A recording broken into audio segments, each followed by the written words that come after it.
Psalm 78 verse 1. Psalm 78 verse 1. Give ear, all my people, to my Lord. Incline your ears to the words of my mouth. Deuteronomy chapter 6 verse 4. Hear, O Abantu. Hear, O the people of Sunini, Nanini. Hear, O Abantu. Hear, O the people of I am that I am. Exodus chapter 20 verse 8. Remember the Sabbath day. To keep it holy.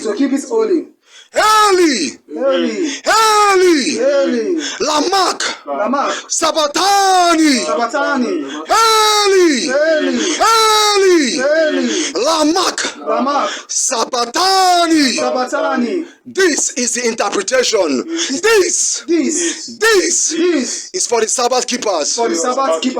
Thus says Sunini. So be it.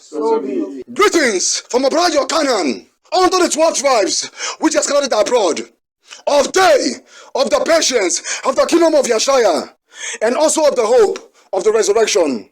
My salutations with the hands unto the believers, saying Shalom. Saying Hunkolo. Lubenani. Peace be unto you. So be it. All right. Shalom, Abantu. Shalom. Happy feast of the first fruits. All right. All praise to Sunini. Let's clap for the Most Highest. All right. All praise. All right. That's enough. Title of the lesson: Wonders of Sunini's creation. 4 living wonders on this first fruit and feast of the Samba. Remember, the first fruit begins by 6 p.m. So, what are the 4 living wonders according to precept? What are the 4 living wonders? Now, some may ask, what is the essence of this lesson? Well, the whole summary of the matter of this lesson still goes back to the worshipping of idols. Okay, and how people can identify the worshipping of idols and how things are coded. Okay, how things are coded and how things were injected into our records to make us believe what is abnormal is normal. Okay, to make us believe what is a lie to be a truth and what is a truth to be a lie. So what we are doing is just exposing the venom of the serpent that has been injected into our mind through social programming. You understand, under spirituality. So we want to debunk and debug and create a proper resolution for all the negative energy that they've placed into our mind to move us in worshiping, spirits, disobedient spirits. So that is the whole goal of this lesson. Okay, because at the end of this lesson, you will see that this lesson about the 4 living wonders is that powerful. Okay, and it all leads back to it all leads back to glorifying the fallen ones, unconsciously. So we want to make people understand and understand that this is the lies that the enemy are promoting. 4 living wonders on this about Samba lesson. Now, if you be the Most High's will, according to 1 Corinthians 16:7, James chapter 4 verse 4 through 15, and Acts 18:21, we'll do our due diligence to conclude the lesson. And if not, we'll move it over to the next festival of the Samba. Let the mighty men begin to sound. Give me the book of Ezekiel chapter 1 verse 5 to 24, and let's start there. Let's listen attentively. The book of Ezekiel chapter 1 verse 5. Also out of the midst thereof came the likeness of 4 living creatures. Now pay attention. Also out of the midst thereof came the likeness of 4 living creatures. Remember, the title of this lesson is 4 living wonders. So what are the 4 living wonders according to the book of Ezekiel? That's what we want to break down. So read it again, chapter 1 verse 5. Also out of the midst thereof came the likeness of 4 living creatures. Okay. And this was their appearance.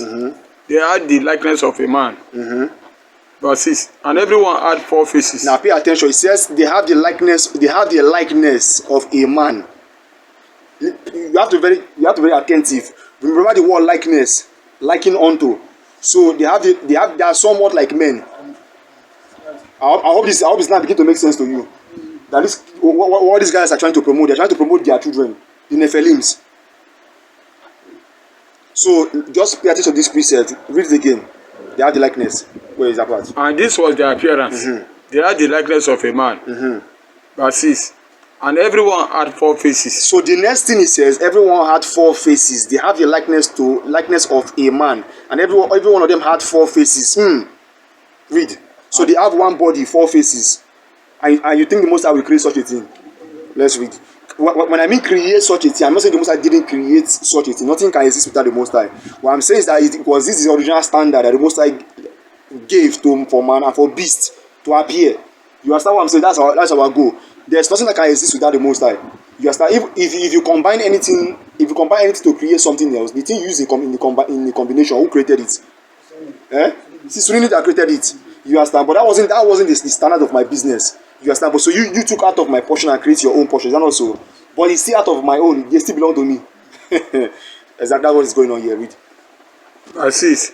And everyone had 4 faces, and everyone had 4 wings.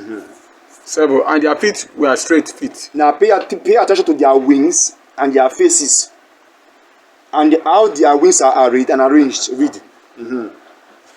Verse 6, Ezekiel chapter 1 verse 6. And everyone had 4 faces, and everyone had 4 wings. Verse 7. And their feet were straight feet, and the sole of their feet was like the sole of a calf foot. Now you see that as part man, part animal. Go on, let's read. And they sparkled like the color of burnished brass. Burnished brass, meaning they're dark skinned. 8. And they had the hands of a man under their wings. Okay. On their 4 sides. Okay. And they 4 had their faces and their wings. So remember, that means this creature have likeness of man. Is that not so? They have the foot of a calf, like a goat, or a camel, or a cow, or a buffalo. Okay. Then it says they are burnished brass, meaning they are brown skin beast or person, man like beast. Is that not so? All right, read. Verse 8. And they had the hands of a man under their wings, on their 4 sides, and they 4 had their faces and their wings. 9. Their wings were joined one to another. What verse is that? Verse 9. Verse 9. Now look, pay attention. It says, and their wings were joined together. I want to show you how these people contradict themselves. So you have to be very attentive in this lesson. I will let you know how the most I didn't create this. How they just contradict themselves. Watch this. Create in terms of the most I did not make this a standard. Read. Verse Ezekiel chapter 1 verse 10. Their wings were joined one to another. They turned out when they went. Okay. They went everyone straight forward. Verse 10. As for the likeness of their faces, they therefore had the face of a man, and the face of a lion on the right side, and therefore had the face of an ox on the left side. Therefore also had the face of an eagle. Now pay attention. It says that they joined their wings to each other. Abi? Now take note, these are cherubims. I will let you know they are cherubims. I will show you the contradiction within the book of Ezekiel. And I will show you how is it possible that their wings are joined together, all together, and are still able to fly with the last of their wing. How can your last wing and your other man's last wing lift all the people up with those in the center? I'm trying to see how is that possible. Because it's not the same motion. It's not the same motion that one part of your wing cannot even lift you up as a person. How can the two end of your wing that cannot lift you up as a one angel? How can it now? If it was so, why did the Most High create it that way? So if you cannot lift the one person up, how can it now lift all the ones in the middle that join them, all the other 2 in the middle? You are saying no, you are 4. So therefore they array themselves in assembly format beside each other. So they use 2 wings to fly at the extreme end. Okay, there are 2 wings. All in one body, but that one body has 4 different. One body has 4 faces. 4 faces. Multiply times 4. Multiply times 4. Yes. So There are 4 of them, and each of those 4 have 4 faces with 4 wings. That's what he's saying here. So each beast has 4 wings and 4 faces times 4 of them. So now 2 is in the middle, Abi. 2 at the extreme end. They all line up in array like this. So they use two of their wings to join each other. That's what he say. I wonder how that join. Now they say they use 2 of their wings because it's bed-like. So maybe they go this way. So they go this way. Okay, fine. That may be possible, but that hand is not man. So how can they join? How can they join their wings? How can wings join each other? I'm trying to get that concept. You understand? But even if it will join, it will not be firm. Now let's leave that alone. two of their wings join. So that wing, those part of the wing is useless. They can't use it to fly because they join each other. Abi. Now the extreme two end of their wing, the last two men at the front, first row and the last row, we want to lift the whole people up. The two in the middle are themselves. So how can their last two wings? Because angel has two wings here, and also because this one has four wings. So two wings on it, one up, one down, one up, one down. For one person. One person cannot use one half of his wing, the right side of his wing, the up and the down, to lift his whole body up. He cannot even use half of his wing, the up and the down on the right side, to lift himself up. He needs the two to be able to lift himself up, to flap himself. A bird, if you use common sense, a bird in the air cannot use one of his wing to lift even himself up because his body is heavy. He needs to flap it to accelerate the wind, to lift it, to be able to do the whole processing to fly. So how can one half of the wing of the angel lift when he cannot even lift his own self? How can he now lift the other two in the middle plus his fellow colleague at the other extreme end? That's my because for you to flap for you to gain power in your wing to lift up, it needs to be done by you. Not you flip one here, another person flip one at the other extreme end, and then you will not lift everybody up. It doesn't work like that. What about those other ones? Those other ones, the second and third one, that have wings on their own side. The wing is useless now. It's useless because the two in the middle, the left side of his wing join themselves. The right side of their wing join the last two men. The last two men. Yes. Right side. Yes. I'm here. Yes. I have two wings here. Yes. My two wings join you here, Abi. Yes. I'm in the middle. Yes. The remaining part of my two wings join the next man next to me. The man that is next to me that my wing join me here, his own wing join to the last man. So the two cannot fly. The two in the middle cannot fly with the wing. Except those two are the extreme men. And those two are the extreme men only have the half of their wing to use to fly. That one are the extreme men only have half of his wing to use to fly. So that's one part I just want us to consider, food for thought. Yeah. You understand what I'm saying? Yes. Alright. So now it says, now another contradiction is that they have four faces. And so they are part man, they are part beast. So in one body. Verse 10 says, and as for the likeness of their faces, they four of them had the face of a man. Just pay attention to this. It's a very cunning precept because precept must be upon precept. I will show you this same precept in another chapter of Ezekiel. I will show the same thing in Isaiah. We are going there. Cherubims. I want to show you what these Gentiles are doing to our records. You have to be smart to understand what they are playing here. How the Most High exposed there. That's what the Most High said we are going there. Now it says, as for the likeness of their faces, therefore had four faces. There are four of them, four different entities, have four faces. One of them had the face of lion, one of them had the face of a ox, one had the face of a eagle, John had the face of a man. Verse 11, let's read it. Thus were their faces, and their wings were stretched upwards. Okay. Two wings of every one were joined one to another, and two covered their bodies. Do you see that? Verse 12. Okay. And they went every one straight forward. Now pay attention. If two wings was joined to every one of them, and the many two wings covered their body, two wings covered their. I'm going there. Two wings covered their body. Two wings were joined together. Two wings covered their body.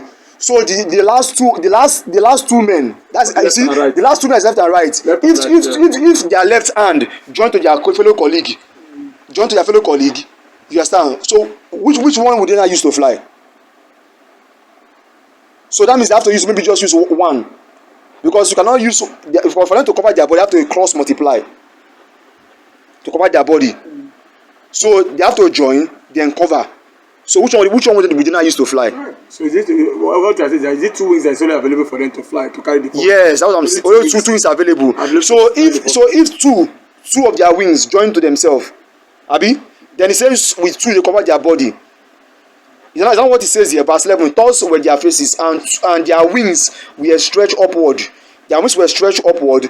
2 wings of every one were joined to one to another. 2 wings of every one of them, 2 of their wings on the one side of the body was joined to other, and the 2 covered their bodies. So if 2 covered their body, and these cherubims are 4 wings, and there are 4 wings, where is the extra wings they used to fly?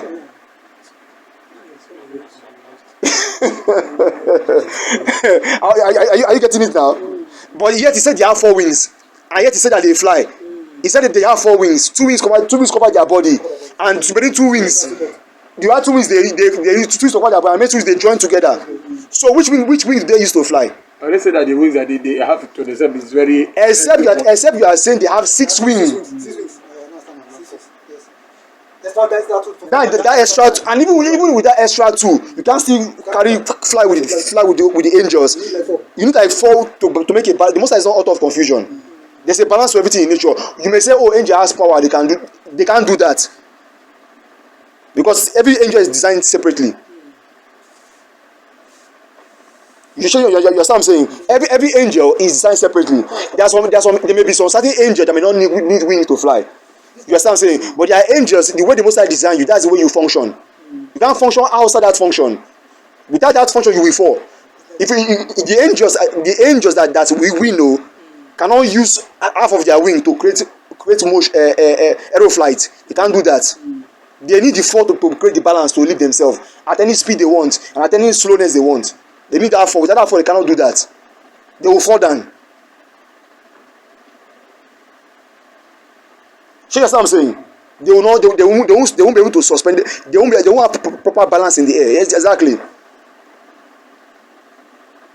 So two wings at one end, 2 wings at the other end cannot do that. Two wings of a different person, and the remaining 2 wings of a different person cannot create that kind of motion to fly, because they are not connected internally to each other. It's different from an aeroplane. You understand what I'm saying? That the material are connected to each other.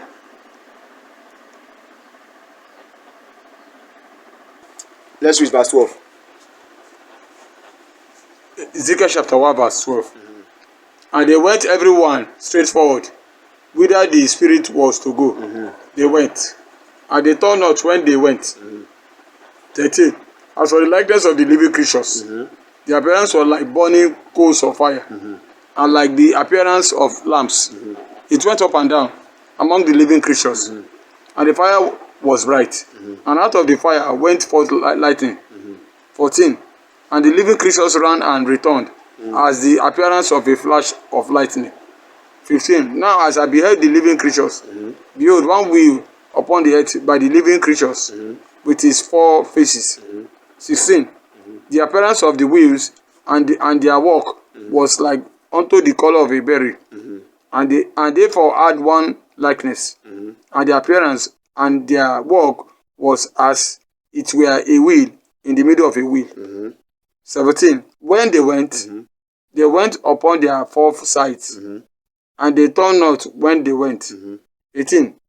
As for their rings, they were so high that they were dreadful, and their rings were full of eyes, round about them 4. 19.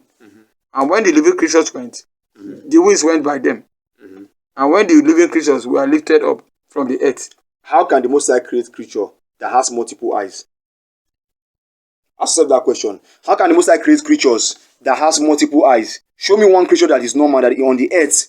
Remember, we can understand the Most High's works by the things that are seen. Show me one of the Most High's work that the Most High created any creature that has multiple eyes. You understand what I'm saying? That has multiple eyes. Of his as a standard. Show me one creature that has, even the lizard, the reptilian, the fishes, they have 2 eyes. So show me the fish of the sea have 2 eyes. The reptilian has 2 eyes. Snake of his own has 2 eyes. The lions have 2 eyes. All the monkeys have 2 eyes. Man himself has 2 eyes. So show me one creature that has multiple eyes, or that the Most High created that has 1 eye. If any creature exists that way, that is the crossbreeded. That's the fallen angel pattern. That's what I'm trying to let us understand. Alright, let's continue reading. Verse 16. The appearance of the wheels and their work was like unto the color of a berry, and therefore had one likeness, and the appearance and their work was as it were a wheel in the middle of a wheel. 17. When they went upon their foresight, and they turned not when they went. 18. As for their rings, they were so high that they were dreadful, and their rings were full of eyes round about them four. 19. Go on. And when the living creatures went, the wheels went by them. And when the living creatures were lifted up from the earth, the wheels were lifted up. 20. Whithersoever the spirit was to go, they went. Thither was their spirit to go, and the wheels were lifted up over against them. For the spirit of the living creature was in the wheels. 21. When those went, this went. And when those stood, this stood. And when those were lifted up from the earth, the wheels were lifted up over against them. For the spirit of the living creature was in the wheels. 22. And the likeness of the firmament upon the heads of the living creature was as the color of the terrible crystal, stretched forth over their heads above. 23. And under the firmament were their wings straight, the one toward the other. Every one had two, which covered on this side, and every one had two, which covered on that side. Do you hear that? Read that again. What verse? 23. 23. And under the firmament were their wings straight, the one toward the other. Every one had two, which covered on this side, and every one had two, which cover on that side. So meaning there are four-winged living creatures, Abi. Four living creatures, Abi. Good. Now if you look at verse 22, it says, and the likeness of the firmament upon the heads of the living creature was as the color of a terrible crystal, stretched forth over their heads above. It's speaking about the throne of the Most High. Is that not so? All right. Read verse 24. 24. And when they went, I heard the noise of their wings, like the noise of great waters, as the voice of the Almighty, the voice of speech, as the noise of an host. When they stood, they let down their wings. 25. And there was a voice from the firmament that was over their heads. Over their heads, exactly what I'm saying. When they stood, and had let down their wings. 26. And above the firmament that was over their heads was the likeness of a throne, Exactly. as the appearance of a sapphire stone. And upon the likeness of this throne was the likeness as the appearance of a man above upon it. As the likeness of a man above upon it. 28. 28. As the appearance of the bow that is in the cloud. As the appearance of the bow that is in the cloud, in the day of rain. So was the appearance of the brightness round about. Of the brightness round about. So see about the Most High's throne, Abi. Right? That's why I say pay attention to all these precepts. Where these four living creatures are. So pay attention. Go on. This was the appearance of the likeness of the glory of the Most High. This was the likeness of the appearance of the glory of the Most High. And when I saw it, I fell upon my face. And I heard a voice. And I heard a voice of one that spake. And voice of one that spake. Chapter 10, verse 1. Let's go. The same book. Chapter 10, verse 1. Let's read and go to verse 9. The book of Ezekiel, chapter 10, verse 1. Then I looked, and behold, in the firmament. The firmament that was above the head of the cherubims. Now we know that they are cherubims. Chapter 1 did not tell us they are cherubims. Chapter 10 is not telling us that they are cherubims. Then I looked, and behold, in the firmament that was above, which is where we left off reading, right? That was above the head of the cherubims. So now we know that those four living creatures with four faces are cherubims. Face of ox, man, face of eagle, and face of what? Lion. And face of lion. Very good. Clap for Mattia. You are very attentive. All right, beautiful. Let's read. So now we know that they are cherubims. Go on.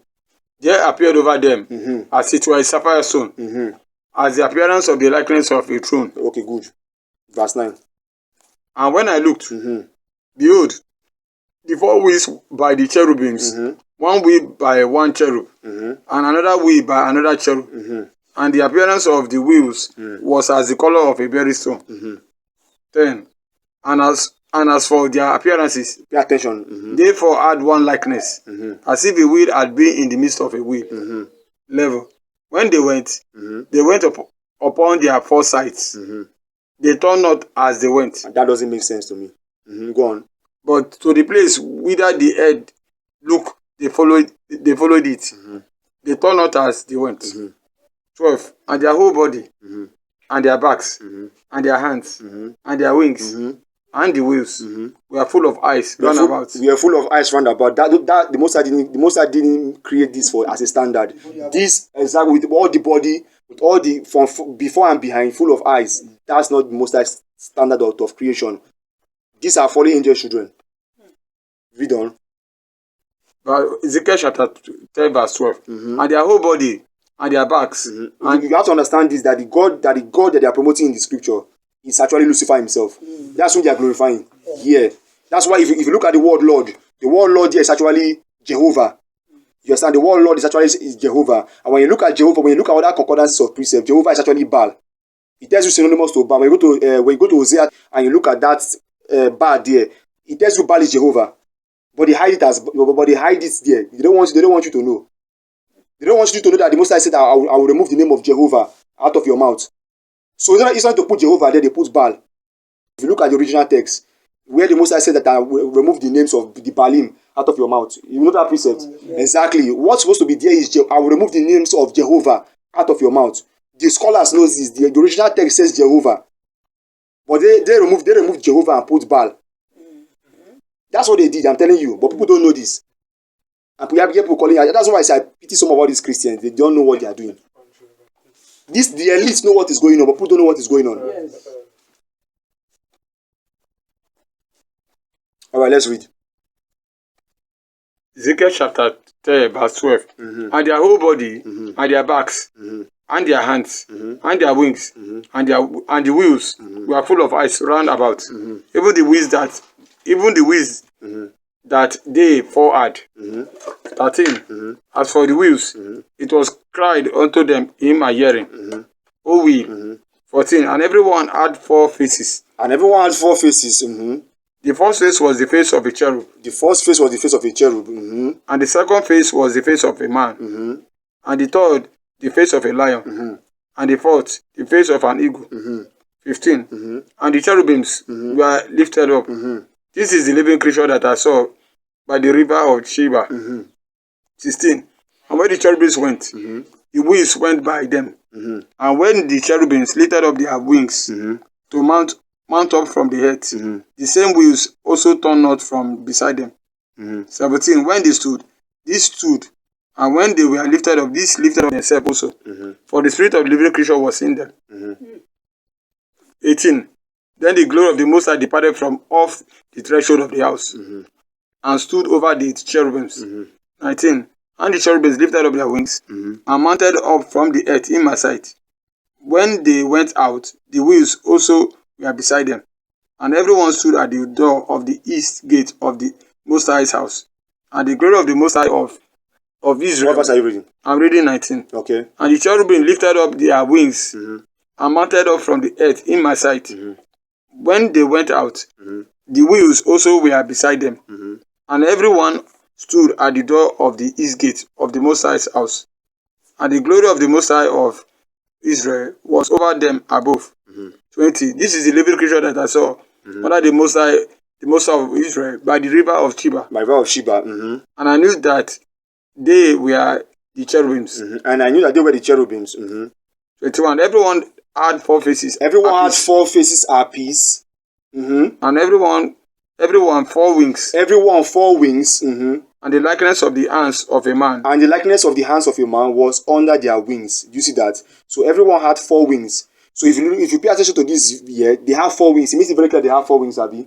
But in verse 21, he didn't mention them having 4 wings. But if you read chapter 1 very carefully, verse 21, 23, within that range, they have to have 6 wings to be able to perform all those ceremonies that they were doing.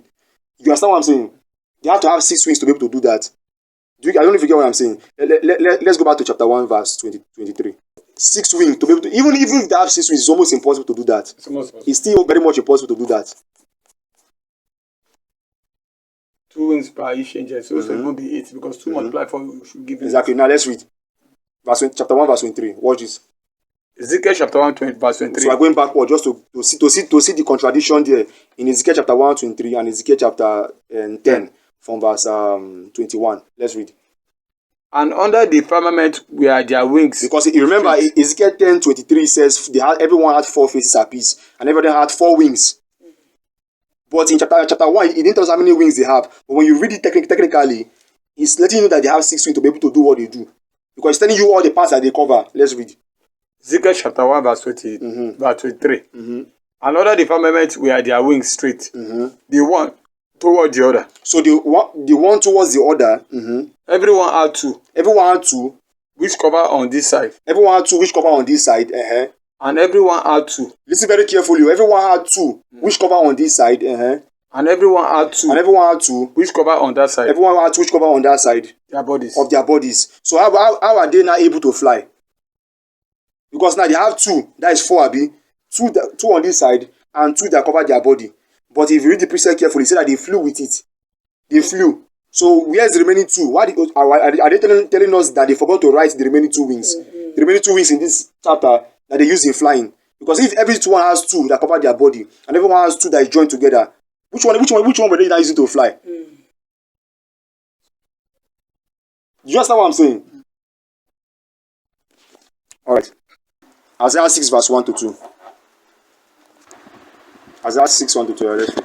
The book of Isaiah chapter 6 verse 1. In the year that King Uzziah died, I saw also the Most High sitting upon the throne, high and lifted up, and his train filled the temple. 2. Above it stood the seraphims. Above it what? Above it stood the seraphims. Above it what? Above it stood the seraphims. So now the next thing it says, above it stood the seraphims. Now when you look at the strong concordance of this seraphim, let's look at it. That is strong number H8314. Let's see what it says about the seraphim. Transliteration, seraph. Definition, it says burning, that is figuratively a poisonous serpent. So you are telling me that a poisonous serpent is before the Most High throne. So are we saying that a poisonous serpent is before the Most High throne? Verse 2, let's read it again. Isaiah 6:2. Verse 1, start from verse 1. The book of Isaiah chapter 6 verse 1. In the year that King Uzziah died, okay, I saw also the Most High sitting upon the throne. So Isaiah was in a vision where he was translated into the heaven, and then he saw the Most High sitting on the throne. Read. High and lifted up. Yes, the throne high and lifted up. And his train filled the temple. And his garments, his glory filled the temple. Verse 2. Above it stood the seraphims. When it says fill the temple, it's about the light, the luminance of the Most High. It's not necessarily to the garment. The train could mean the garment, the body of the garments, but in this part of the train is referring to the brightness, the splendor of the Most High. Okay, read on, because the whole the Most High's presence there is a temple. Do you understand? That's why it almost to be the likeness of it, as it sit over there. Let's read. Isaiah chapter 6 verse 2. Above it stood the seraphims. Each one had 6 wings. With 12 he covered his face. Now listen very carefully. So what they are telling us now is that they made a mistake. So now it's no longer cherubim. They are now seraphim. So what they are telling us now that they made a mistake. So now it's not. I don't know who was born first. Maybe Isaiah or Ezekiel. So you are telling me that those prophets did mistake, or that the Most High was confused when he gave them the narrative of what he created. So they don't know what they are. So the Most High told them different thing. So now they are telling us here that this creature now have 6 wings. But Ezekiel chapter 10 verse 23, Abi, just tell us that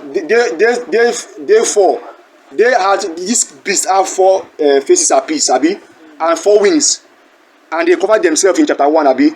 Chapter 1 verse 23 with why they cover themselves and with why they join themselves. That means they have 4 wings. Is that not so? Because chapter 10 verse 23 says that they have 4 wings. Now in the same description here in Isaiah 6, it's not referred to them as seraphim. It's no longer referred to them as seraphim. It's not saying that they have 6 wings. And when you look at the meaning of seraphim, it says poisonous serpent. So that means this cherubim and this seraphim, whatever name they are called, to manipulate people. That means these beasts themselves, forget the names, the beasts themselves are not the Most High standard of creation. These beasts are actually the children of the fallen angels, the Nephilim, who these people that translate this precept are worshipping, who they are trying to glorify or edify. That's why you have the goddess, you have the god Krishna, the Hindu god Krishna that have multiple hands. You see the Hindu god Krishna, those Hindu goddesses and Hindu gods that have so many multiple features. You understand what I'm saying? They have multiple head. You understand what I'm saying? Because that's who these Gentiles worship. That's who these Gentiles are trying to promote. That's whom they serve. So when they translate the scripture, it's only logic for them to promote their own deity in our own record, so that we unconsciously can worship their own deity. So that, because if we worship their own deity unconsciously or consciously, you understand saying they were first before us, no be so.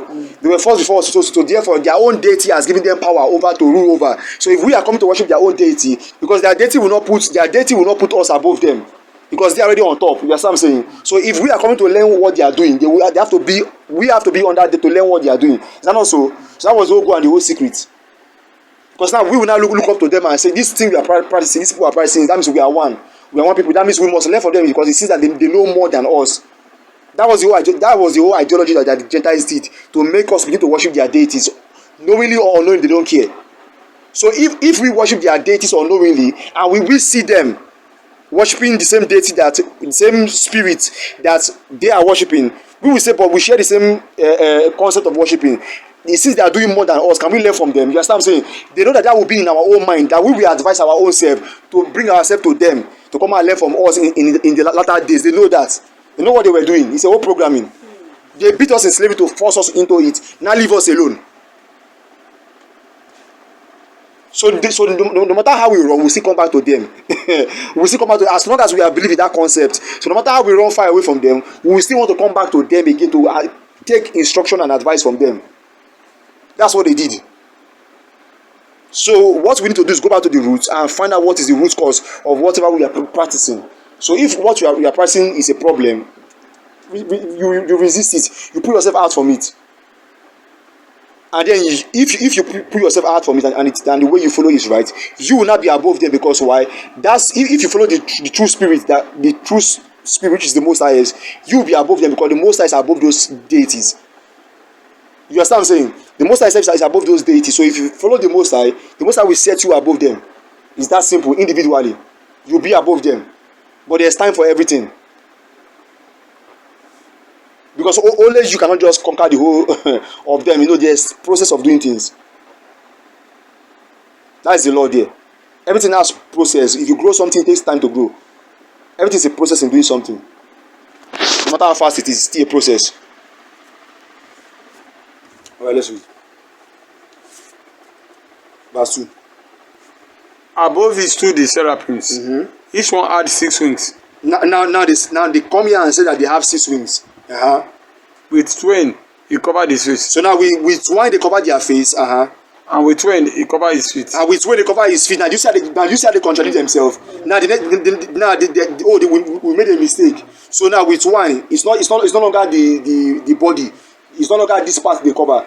Now with one, now they cover their face. It was the face that they were covering. And the other one was covering their feet. But where would the other ones cover their face? So now the reason why it will make sense for them to cover their faces is because of the glory, the splendor of the Most High. You understand what I'm saying? The luminance of the Most High that illuminate too much. But so now what you're supposed to ask yourself is this: if they cover their face, how would they see room to fly? That's the next question people to ask themselves. If you cover your face, how would they see to fly? How would they see to go? So you are telling me that you cannot see your king? Are you telling me that the person that make you cannot see who make you? If you are holy and you're not stay with sin, how is it that angels in front of the Most High presence cannot see the Most High face, because the Most High glory is too bright? I'm saying this, that if those angels have not known sin, how is it not possible for them to be able to look into the eyes of the Most High? You understand? Saying, let me ask you a question. If you come before a judge or you come before a king, yes, you show obeisance. You understand? So you put down respect. I know that you put your head down. You understand what I'm saying? But time will come when you need to address yourself to the king. Look at the king. You understand what I'm saying? And address certain issues to the king. Because when you read certain precepts in the scripture, like when you read 1 Kings, the guy said he saw the Most High sitting on the throne, and the angels on the right and the left hand, and they were saying, "Who will go for us?" Is that also? So that means these angels are conversating with the Most High. They are talking like people to people. So why can't the angels not see the Most High? So there's a whole lot of something is just wrong everywhere. I'm not saying that oh, they can't cover their face. You understand what I'm saying? I'm not saying they can't do that, but I'm saying that if they do that, how do they then see to fly? to know where they are going. So are you telling me that they will now peep through the string of their bed? You know, they have wings like bird. So are you telling me they will now open one hole to peep and look? Is that not a sin? So so if they do that, is that not a sin? They will say, oh, the wings. So if the wings have eyes, why are they not covering their face? Because the reason why you're covering your face is not because of the eyes. So it doesn't make. So if the wings have eyes, front and exactly. So if this cherub exactly, and if the cherubim have wings before and behind, why are they not covering their faces? Even though Isaiah did not mention them having eyes before and behind, but if you look at Isaiah's description, you understand what I'm saying, and look at Ezekiel's description, they are the same thing. No be so? They are all the same thing. So that means these cherubims have eyes everywhere. So what is not the goal of them covering their faces if they have eyes on their wings? So there are too many things going on here, which is wrong. They will still see. So so that's how senseless that's how senseless the precept is. Exactly. Except you are telling me that they close their eyes. So if they close their eyes, what's not the essence of them using the wind to cover their face? If you say, oh, they use the wind to cover their face so they will not see the glory of the Most High, then okay, so what about the eyes in their whole body? Then somebody will say, oh, body, maybe they close it or they close it up. So if they are able to sustain in closing their eyes, why are they not using their wing to cover their face? Can't they keep their wings down and close their eyes? Can't they keep their wings down and just close their eyes as they do for their eyes in their body? Let's read. Above it stood the seraphims. Mm-hmm. Each one had 6 wings. Each one, so now they have 6 wings. Let's read. With 12 he covered his face. With one he covered the faces. And with 12 he covered his feet. And with one he covered the feet. And with 12 he did fly. And with one he did fly. Because the angels need 2 wings to fly. That's my point here. So even if their wings are to be complete for them to be able to gain flight, they must have 2 wings. That's my point. With 2 wings they can gain flight. But the one in Ezekiel does not speak about them with the 2 wings. That's why I said, did they omit it or were they sleeping when they were writing it? Because someone may doze off and is writing something. maybe they were dozing off when they were writing, so they forgot to review it. Alright, so I'll bring those formation out. Revelations 4, verse 1 to 3, 6 to 8. Let's read. Revelation chapter 4, verse 1. Mm-hmm. After this, I looked, and behold, the door was open in heaven. And the first voice, which I heard, was as it were of a trumpet, talking with me. We said, come up hither, and I will show you the things which must be hereafter. Verse 2. And immediately I was in the spirit, and behold, a throne was set in heaven, and one sat on the throne. Verse 3. And behold, a throne was set in heaven, and one sat upon the throne. Almost the same scripture with Ezekiel chapter 1, verse 24 to 26. Let's read. Verse 3, Revelation. And he that sat was to look upon like a jasper and a sardine stone. And there was a rainbow round about the throne. Almost similar thing we saw in the book of Ezekiel also, chapter 1. And there was a rainbow round about the throne, inside like unto an emerald. Verse 6. And before the throne, means in front of the throne. There was a sea of glass. There was a sea of glass. Like unto crystal. Likened unto crystal. And in the midst of the throne. And round about the throne. And in the midst of the throne and round about the throne. We are 4 beasts. Now listen very carefully. In the midst of the throne. Now tell me how this one makes sense. In the midst of the throne and round about the throne, we are 4 beasts. Full of eyes. How can 4 beasts? How can they be 4? And they're in the midst of the throne, and they're round about the throne. Make that make sense to me. Except you are telling me that there are 8. Except you are telling me that there are 8 in numbers. Because you cannot be you can't be round about a throne and still be in the midst of the throne, and you be 4 in number. Does that make sense? So someone should make it make sense to me. Because if you say they position themselves after the circumference of the earth, in terms of the what do you call that, those things, the pole, you have north, south, east, west. You understand what I'm saying? What about the central? Because they say in the midst of the throne, abi, and round about the throne. So if one is in the north, you understand what I'm saying? One is in the south, how many is that? 2, abi. One is in the east, that's how many? 3. One is in the west, that is what? 4. That makes sense, abi.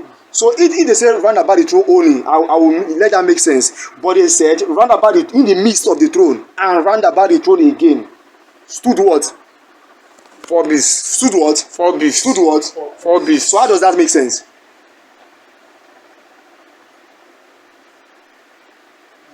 Because they say in the midst of the throne, it says and in the midst of the throne, because when you use the word and is what? An addition.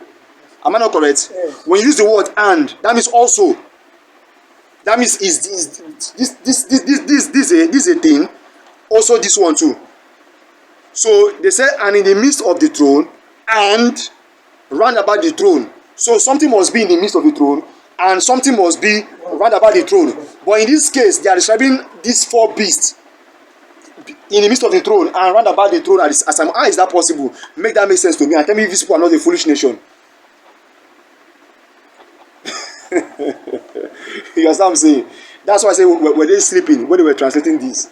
You only take someone to be smart enough to see the mistake, the error of what is the most I make them make those errors. Or they say the beast were divided into 2 or it doesn't make sense. You cannot be even if you divide them into 2, make it make sense. I can if you say one is in the north, because the Bible say roundabout means a circumference of a circle. Yes. I know what roundabout means. It's circumference of a circle. Okay. So circumference of a circle. If one is at the north pole, one is at the southern pole, and 2 is in the center. You understand what I'm saying? It doesn't make sense to me because the one in the upper north pole and south pole does not complete a roundabout. That's just a straight line. You can't form a circumference, a circle out of it. There's no meeting point to make it a circle. You understand what I'm saying? There's no meeting point. You need to put one stone up, one stone down, one stone at the left, one stone at the right. I can connect all the stone together to form a circle. No be so. So one cherubim up, one cherubim down cannot form a circle. That's just a straight line, a straight pole. So there's no how you want to arrange those four persons to form a circle roundabout, and also in the middle, still be in the middle again. If they say that the 4 form the circle, I will agree with that one. But they say that they are in the midst. This only 4 in the midst and 4 roundabout. Unless you're telling me that there are 8 in numbers, then that one will make sense to me. So if there are 8 in numbers, it can be north, south, east, west. Then another north, south, east, west again in the middle to form another circle in the middle. So 2 circles, 1 small circle, 1 big circle. You understand what I'm saying? That can only make sense. But that's not what they are saying here. They are still referring to the same 4 beasts. You understand what I'm saying? The same cherubims. I don't know if you get what I'm saying. Alright, let's read it. What verse? Revelation 4 verse 6. Read it. And before the throne there was a sea of glass, like unto crystal. And in the midst of the throne, and round about the throne, we are 4 beasts, full of eyes before and behind. 7. And the first beast was like a lion, and the second beast was like a calf, and the third beast. Yeah, pay attention to this precept very carefully. I want to show how these people contradict themselves again. And the first beast was like a what? Lion. Now it says, and the first beast, what's first? What's first beast? That's the first person. Clap for Kefa. Clap for Kefa. Now it says, and the first beast, that means the first entity, the first person was what? Like what? A lion. So the first person was like a lion. That means this first beast does not have 4 faces. I don't know if you are seeing to your precept. Look at your precept very carefully. Remember, in Ezekiel, he said they have 4 faces. One beast has 4 faces. No be so.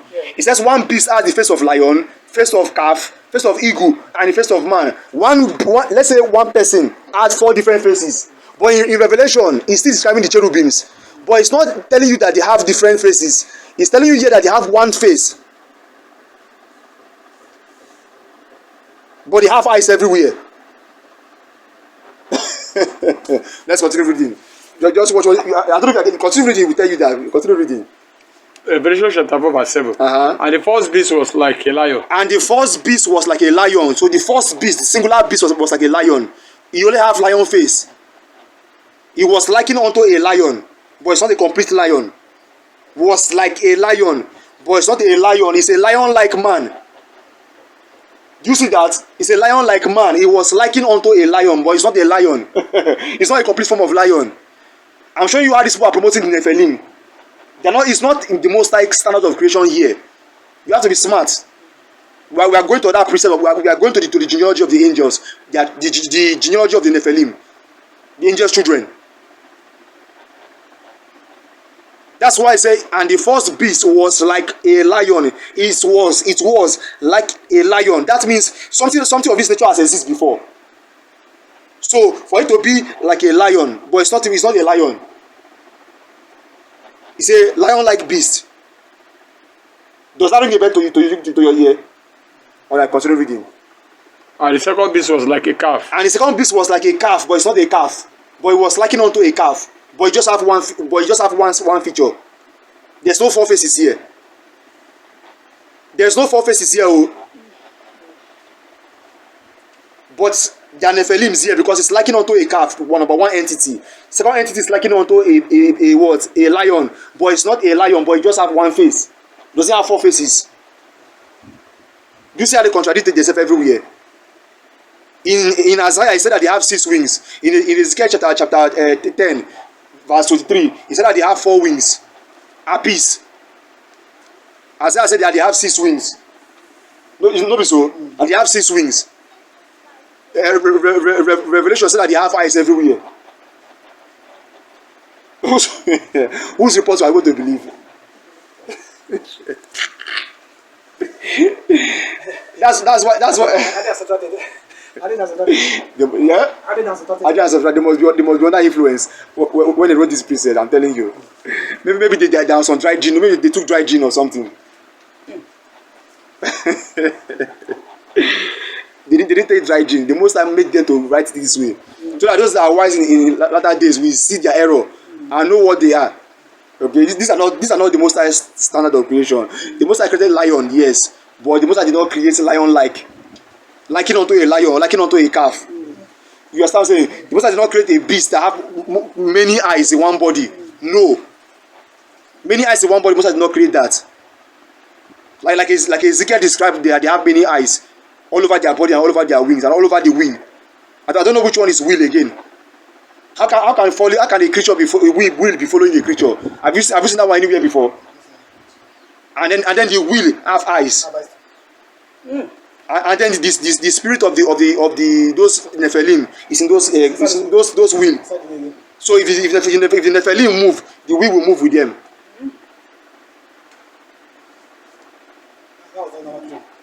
Make that make sense to me.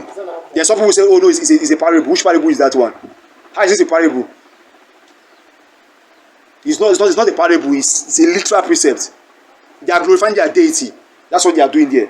That's why you can see it in their drawings. You understand what I'm saying? In the archives. It's there in the archive. It's not just only in the archive, it's the drawing is everywhere. It's even in your movies, it's in your cartoon. Those Hindu gods, you see that they have multiple hands, multiple faces. That's why you see people of that day, they say, oh no, they are co-joined twins. What's co-joined? That's not the most high. So go out, let that mother and that father go and ask them, say, what covenant did they make with the goddess of the rivers to create that kind of children? That's not the most high. They have either gonna make a covenant with the water spirits, the fallen angels' children that are living there. So the fallen angels' children now have sex with them to make that woman pregnant, because the woman needs children by force, by fire, so that she should not feel bitterness by mockery of her fellow women on the earth. So they will go and make a covenant with these demons, okay, of the sea gods and the sea goddesses, those man and mermaids.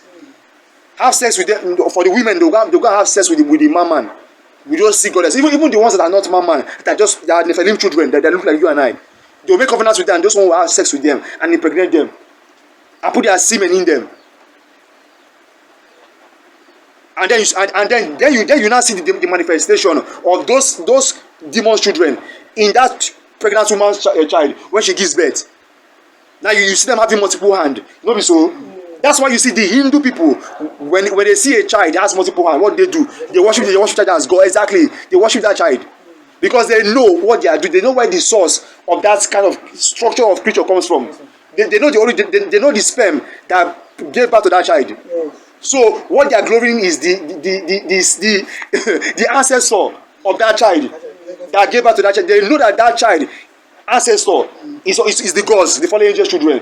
Going back to the fallen angels themselves, of course, the fallen angels' children is the fallen angels themselves, because the fallen angels gave birth to those Nephilim. The Nephilim helped that man or that woman or that woman to become pregnant, helped that woman to become pregnant. So the Hindu, who are devil worshippers, knows when they see the sign of that child, when they see the nature of that child, they know that child genealogy goes back to the gods that they worship. That parents has gone and make a covenant, a direct covenant with the gods. So now a god has not been born on the earth. So they now begin to worship the child with multiple hand or with multiple head. You see the priest dedicating the child to the god and worship, bowing down to them, bring them gifts and presents. So when you see all this being with multiple eyes, multiple fingers, you understand what I'm saying? All this the parents need to go and ask the parents need to be questioned. You understand what I'm saying? That's not the most high standard of creation. Did the most high create all things? Yes. But the most high did not mix, not all food are good for food, don't be so. Exactly. They exist, but not all food are good for food. So also not all being supposed to exist. You understand what I'm saying? Or not all being are supposed to exist, or people supposed to mingle themselves with. You understand what I'm saying? You don't just mingle any type of. The most high created all things, don't be so. The angels, the most high created them, is that not so? Women, the most high created, is that not so? But the most high does not give us the instruction for angels to mix their semen with women. That combination of food is bad. That's what produces the Nephilim that you are seeing. You understand what I'm saying? If you eat unclean food, you understand what I'm saying, with a clean food, you still get sick, is that not so? Even no matter how you mix it up, you say, oh, the clean food will dilute the unclean food. It won't dilute it. You understand what I'm saying? Of course it will dilute to a certain level, but the unclean food will still take its effect. No, is that not so? Exactly. You will still see the sign of the unclean food you eat manifesting in your body. It's same thing too with there's rules to everything. Let's read. All right.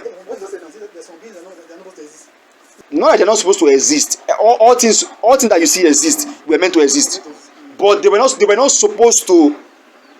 How would I put it? They were not supposed to mingle themselves to become. They're not supposed to mingle themselves. Those that create them supposed not to have done that formula. Supposed not to have used that formula, but because they must have seen that they will do so they must have keep those things down. So that in the advent, when they mix those formula, the Most High will bring their spirit from the storehouses and make them appear. Because the Most High will judge those people for mixing that formula. Because if they mix that formula, definitely it will create something. The Most High knows it will create something because that is his power. It will create something, but that's not what the Most High. Those things that they will eventually create, that's not what the Most High want to exist on the earth. Yes. But the Most High had already made those things to exist somewhere, because he knows that in the advent, these two things that are created will mingle themselves and create something. So the Most High, the reason why the Most High already created it is because the Most High knows that they will transgress. So he create the products of their transgression and keep it down already on the day that everyone was created. The Most High is wonderful. The Most High created. I don't know if you get what I'm saying. These two phones supposed to exist. Small Nokia 310 supposed not to exist. But the Most High know that these two phones will one day mingle with themselves and create Nokia 310. They will team up and create Nokia 310. So when the Most High was creating these two phones, the Most High created Nokia 310. Down the prototype, the Most High keep produce it down in advance, because he knows that later on when these two are created, he have seen his work. That when these two things are created, because he will give every man the power of will to make decision of themselves. The Most High does not control anybody. So the Most High has seen that through the will of man, these two things will create something with themselves. One of them will live their own law and mingle their law with this law, and it will create a different law or entirely. So the Most High have seen it already and say, okay, look, I will put this thing down. Now the reason why the Most High create that thing down is not because he's pleased with what they do. The reason why he created it down, because he will whatever they create, he will show them their results. and let them make their own judgment themselves. This thing that you create, is it actually, do you supposed to do it? See, you yourself, you use your own judgment and see what you create. Is it good? Is it good for mankind? Is there peace when you create this thing, when you do this thing? So because the Most High create the Nephilim and put them in the storehouses down, does not mean that the Most High is pleased, knowing what they will do. But the reason why he still create those things in advance is so that when those two people transgress and produce those things, they will see the error of their transgression by themselves. And if they have conscience, they'll be able to say, no, this thing I did was a mistake. So they will now have the attitude to repent. So the Most High knows those that will change, those that will not change. And those that will think that they will change, but will still go back and still create those things again. So all the quantity and numbers, everything is numbered and measured. You understand? The Most High knows when that thing will stop. So he has already counted the numbers of those Nephilim that will exist. I don't know if you get what I'm saying. Exactly. Everything that will exist, the Most High knows the number of everything. Let's continue. The book of Revelation chapter 4 verse 6. And the 4 beasts had each of them 6 wings about him, and they were full of eyes. You have to understand this, that the angels here they are talking about here are seraphim. They are seraphim. These are fallen angels they are worshiping. You understand what I'm saying? These are not the most high holy angels. That's why I showed the strong concordance of the seraphim. It says poisonous serpent. Who is the poisonous serpent they are referring to in the epithet? The fallen one himself. That's whom they are referring to. You understand what I'm saying? So that's the cherubim that you are talking about. Lucifer is a cherub. You understand what I'm saying? He's still a cherub. He has not changed from being a cherub. A cherub is a cherub. What you are is what you are. Is that not so? Man is man, not man. Yeah. Even though it's wicked, it's not man. It's not still called man. Abi? So because it's wicked, it's no longer called man. No longer called man again. How is that one? Make that make sense to me? No. Once people say, oh no, when he fell, he now became. He didn't fall and became. He's still what he is. People say that, oh no, he fell and became. He's still what he is. His power is still there. His name is still his name. You understand what I'm saying? If he wants to change his name multiple name, which he has done, he can do that. But he's still what he is. He's still a cherubim. You understand what I'm saying? He's still a cherubim, and he's still a seraphim. He's a seraphim, and he's a seraphim. Because seraphim just simply means a poisonous serpent. That's what a seraphim is. I hope you are following. All right. So if I see a cherub. About this white carpet are carrying themselves. Yes, they are worshiping the Lucifer himself. Even that word cherubim, I'm still having an issue with that word, because if you look at this precept deep, they are letting us know that the cherub and the seraphim are the same thing. Because because the description of Isaiah says that they have 6 wings. Abi, with twine they cover their feet, with twine they cover their face, and with twine they fly. And also, Ezekiel said that with twine they cover their body, and with twine they join together. So all these angels with twine they join. And also, and these angels that are twine join, they are one thing. And also, because they are all having a lion face. And also, they are having lion face. So that means they are one entity, but they are just giving different names. They are one being. They are one people, but giving different names. That's why I say if you look at their description, it's just like one community called different names, being called a different name. I hope you are following. Get what I'm saying? Exactly, one community giving different names. That's exactly what is going on here. Because how do I know? Look at their description. They have things in common here, but they just give them different names. That means these things are one people, just giving different names, seraphim or cherubim. Yeah. So that means seraphim. If we know that the seraphim, your son says, is a poisonous serpent, that means these cherubims are actually seraphim. Because we must know that many words has been changed over the time. There are too many things that has been changed. All these Gentile nations are made covenant with these fallen angels and have us calling the names of their deity on daily basis. You understand what I'm saying? On daily basis, we are speaking this English. We don't even know what we are calling, talking sometimes. They hide so many things through words. How they hide the names of their deities through the alphanumerical codex. You understand what I'm saying? Have us present their deities on daily basis. We don't even know. So cherubim and seraphim is not nothing different. You may say, oh, cherubims are holy angels. How do you know? Have you gone and studied the roots of the cherubims? That name, that word, cherub. I don't know if you understand what I'm saying. All right, so let's go on. The book of Revelation chapter 4 verse 7. And the first beast was like a lion. And the second beast like a calf. So and the first beast was like a lion. Lion-like is not a real lion, not a full-time lion. It's a lion-like kind of beast. And the second beast like a calf. Go on. And the third beast had a face as a man. And the third beast had a face as a man had face. You see that? So that means it's still a lion-like man. He's still not a complete man. He's a man and a something. So these are not the Most High's standard of creation. The Most High didn't make this a standard. These are fallen angels' children, right before our eyes here, and being glorified as the Most High's holy servants, worshiping Him. Now, do you see how they blaspheme against the holy ones that are on high? Because the holy ones that are on high, they have not transgressed. These Gentile people who have made covenants with these fallen angels' children and the fallen angels themselves, now begin to blaspheme against the Most High and blaspheme against His temple up there, or wherever the Most High is everywhere. Because the Most High is everywhere. Read. And the third beast had a face as a man. And the fourth beast was like a flying eagle. And the fourth beast was like a flying eagle, but it's not really an eagle, but it's likened unto a flying eagle. So it is eagle and what? So it's eagle likened unto what? So is it, you understand what I'm saying? Because if you read this precept carefully, it didn't say that they have 4 faces. It didn't say that one of the beasts has 4 faces. It's letting you know that each beast has 1 face. That's another contradiction here. Ezekiel said that they have 4 faces, and also the Isaiah said they have multiple faces. No, I don't even think Isaiah said that they have multiple faces. Isaiah didn't even say that. Isaiah 6 verse 1. Let me see. He just said above his 2 the seraphim. This is Isaiah 6 verse 2. Above his 2 the seraphims, each one has 6 wings. With one he covered his face, and with one he covered his feet, and with one he did fly. He didn't even say faces. So Isaiah is letting you know that they have 1 face. So who's confused here? Is it Isaiah or Ezekiel? Or is it the person that translates it? Because Isaiah is saying a different thing, Ezekiel is saying a different thing, John is saying a different thing. Let's go back to Revelations. Continue reading. The book of Revelation chapter 4 verse 8. And the 4 beasts had each of them 6 wings about him.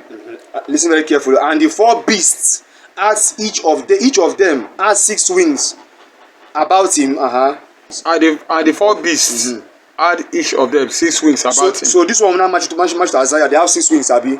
Read on. And they were full of eyes within. And they were full of eyes within. Now in this part it matches Ezekiel. Because Isaiah said that they have multiple eyes. Read on. And they rest not day and night, saying, Holy, holy, holy, the Lord God Almighty, which was and is to come. So now do you see how they classify this as holy angels before the Most High? But meanwhile they are Nephilim, worshiping the Most High before the Most High presence. That's why I'm telling you, they are glorifying Lucifer here.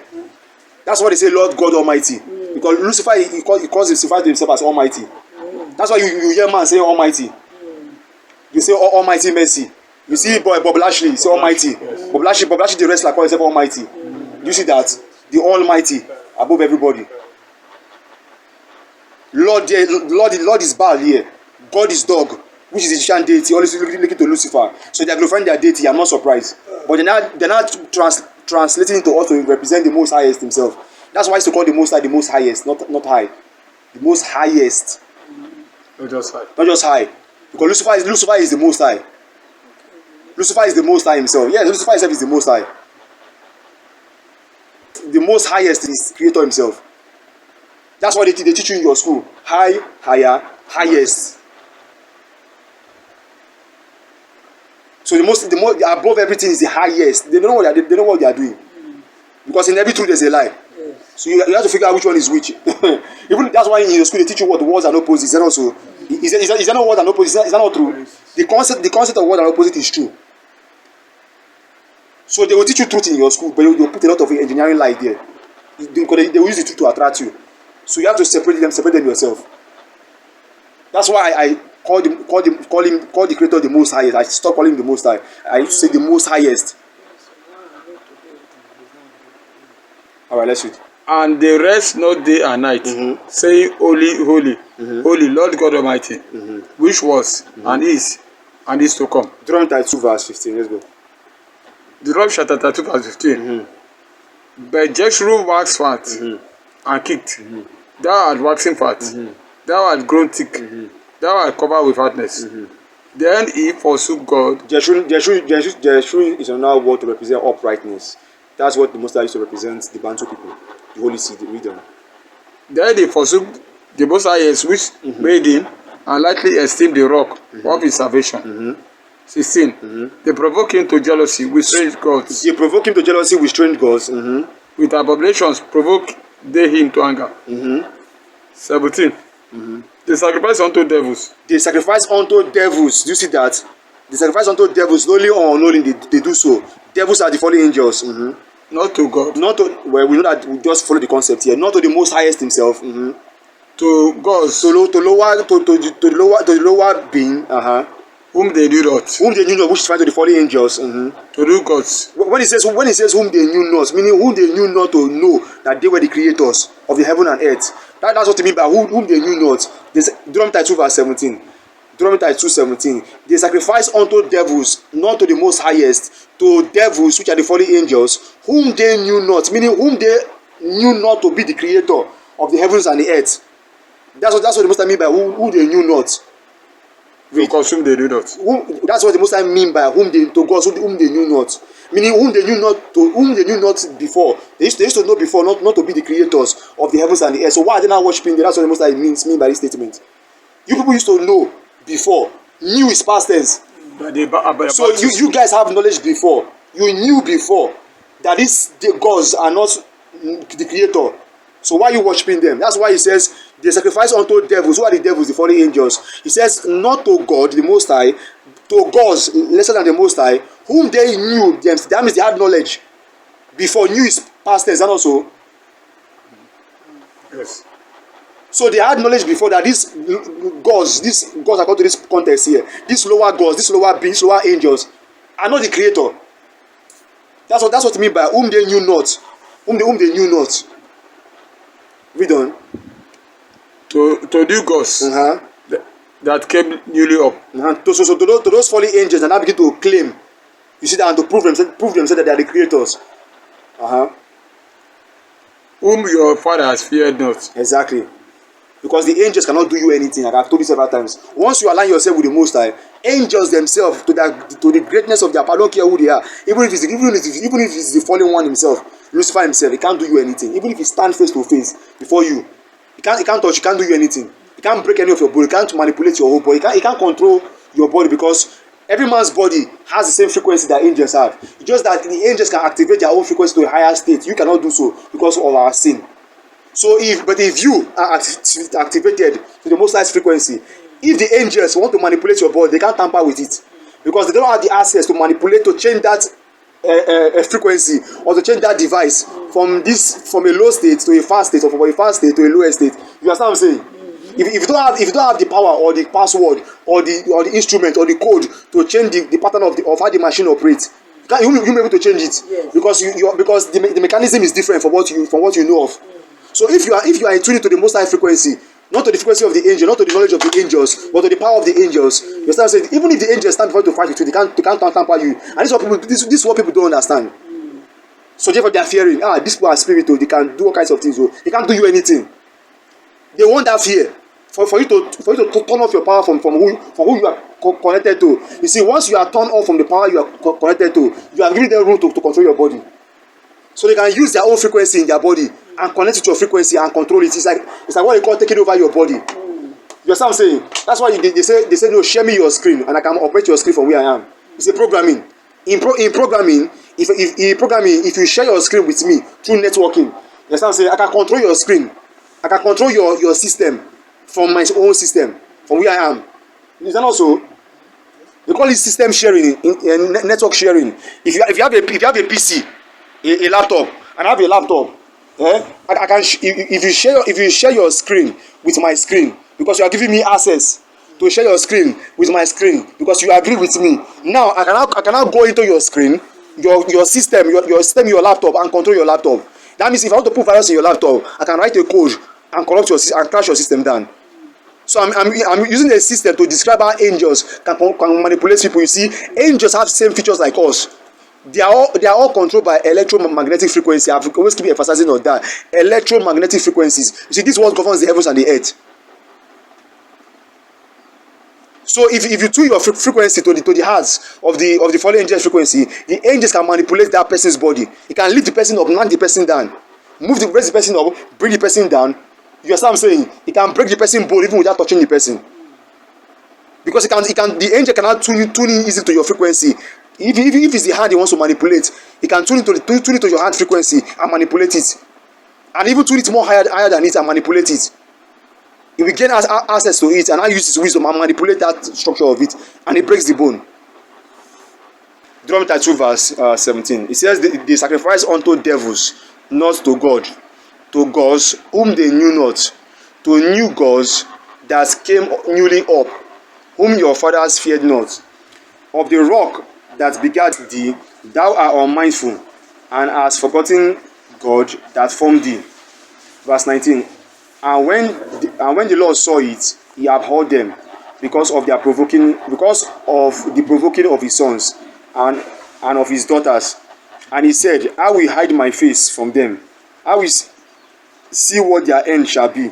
For they are a very froward generation. Now you see that. He said, I will hide my face from them and I will see what their end shall be. Because suppose I will he gave us the power of will to do what we want to do. You understand what I'm saying? So people can see the error of their heart. Most is not controlling anybody. Every man is created in the Most High's likeness of power. So you understand what I'm saying? So the Most High wants every man to make decisions of himself. When I say man, I'm trying to both male and female. You understand what I'm saying? The Most High wants everyone to make the decision of themselves and be consciously aware of what they are doing. You understand what I'm saying? If what you do is the best decision, then eat the fruit of it. And he said, I will hide my face from them. I will see what their end shall be. For they are a froward generation, children in whom is no faith. Verse 21. They have moved me to jealousy with that which is not God. They have provoked me to anger with their vanities. Do you see that? And I will move them to jealousy. Do you see that? The Most High is doing it intentional. That's why all these things are happening in our records. And I will move them to jealousy with those which are not a people, which I don't consider to be a people.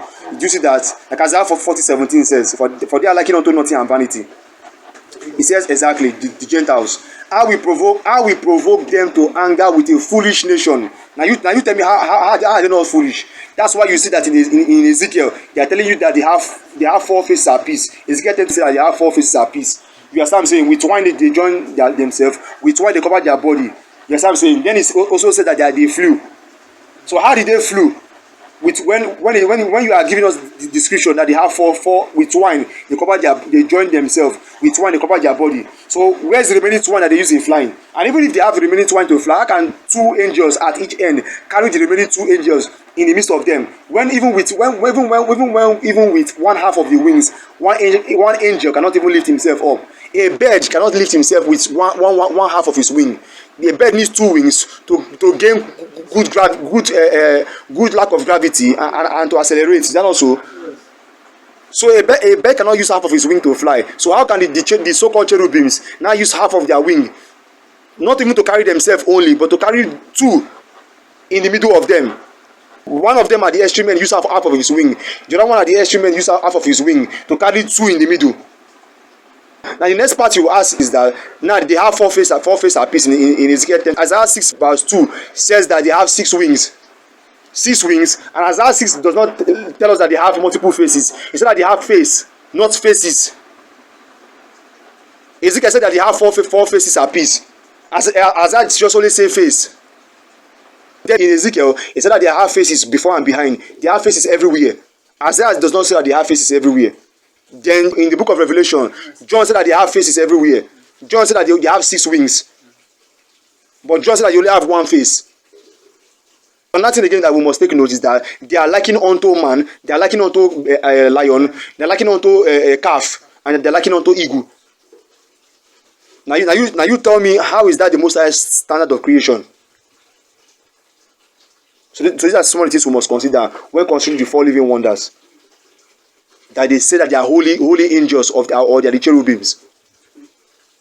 And also when you look at the cherubims and you look at the seraphims, they are all having the same description. That means the cherubim and the seraphim are one and alike. And in the strong concordance in the Bible dictionary, it let us know that the seraphims is a poisonous serpent. And the poisonous serpent, there we know what it's referring to. It's referring to Lucifer, the fallen one.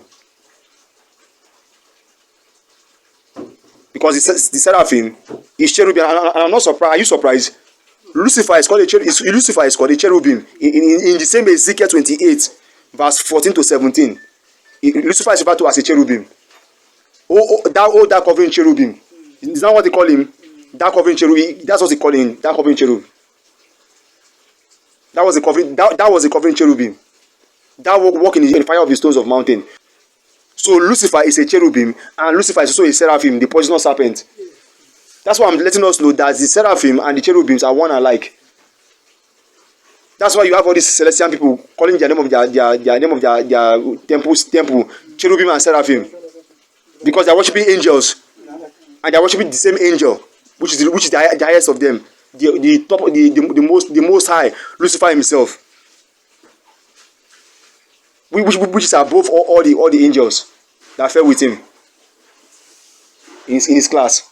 The cherubim and the seraphim, they are the same thing. Lucifer is called a cherubim. It's also called a seraphim here in Isaiah 6. When you break it down in pieces, which I've explained already. So I don't want to go back there.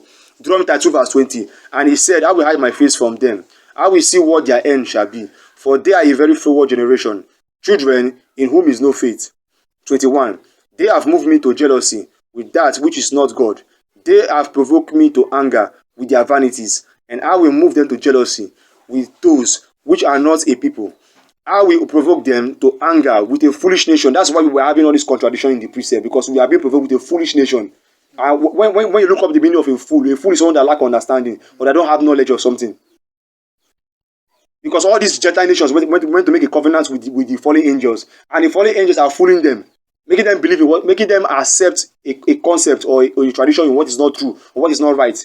The wrong principles of the laws of the heavens and the earth. That's what these fallen angels give to these powers that be. You understand what I'm saying? Even the fallen angels are even lie to their own children, and their children believe in their fathers. That's how wicked they are. Yes. Because Lucifer is called father of lies, and also it's called the father of lies in John 8:44. If lies in your blood, then what proceeds out of your mouth is lies. That's why the Most High says, I will provoke them with a foolish nation. And yes, we have been provoked with a foolish nation to make the Most High wants us to be jealous. To be jealous for nothing. We want to be like this nation, and this nation that we want to be like, what they're even doing is even wrong entirely. And yes, we want to be like them. We are elevating ourselves to do wrong. That's exactly what people are doing. People are elevating themselves, spending their resource and their energy to go and do wrong, because those that are doing the wrong make that wrong a standard. That is the truth. Now people are hustling to go and do wrong, and saying that the wrong is the right thing to do. Unconsciously, unknowingly. And some people know, but they don't care. They just like the parade of that splendor. That's okay, I belong. Even though they know that thing that they are taking glory for is wrong, is evil, is bad. But they just want to feel it and say, okay, I've also be there. Do you understand what I'm saying? That's just the whole drama I see going on. That's exactly. Let's move to Joshua 36:28. And the sons of Shobal were Avan, And the sons of Shobal were Avan. Let's go, son of man. Manahath, Manahath. Ebal, Shepo, and Oram. And the sons of Zibeon were Ajah and Anna.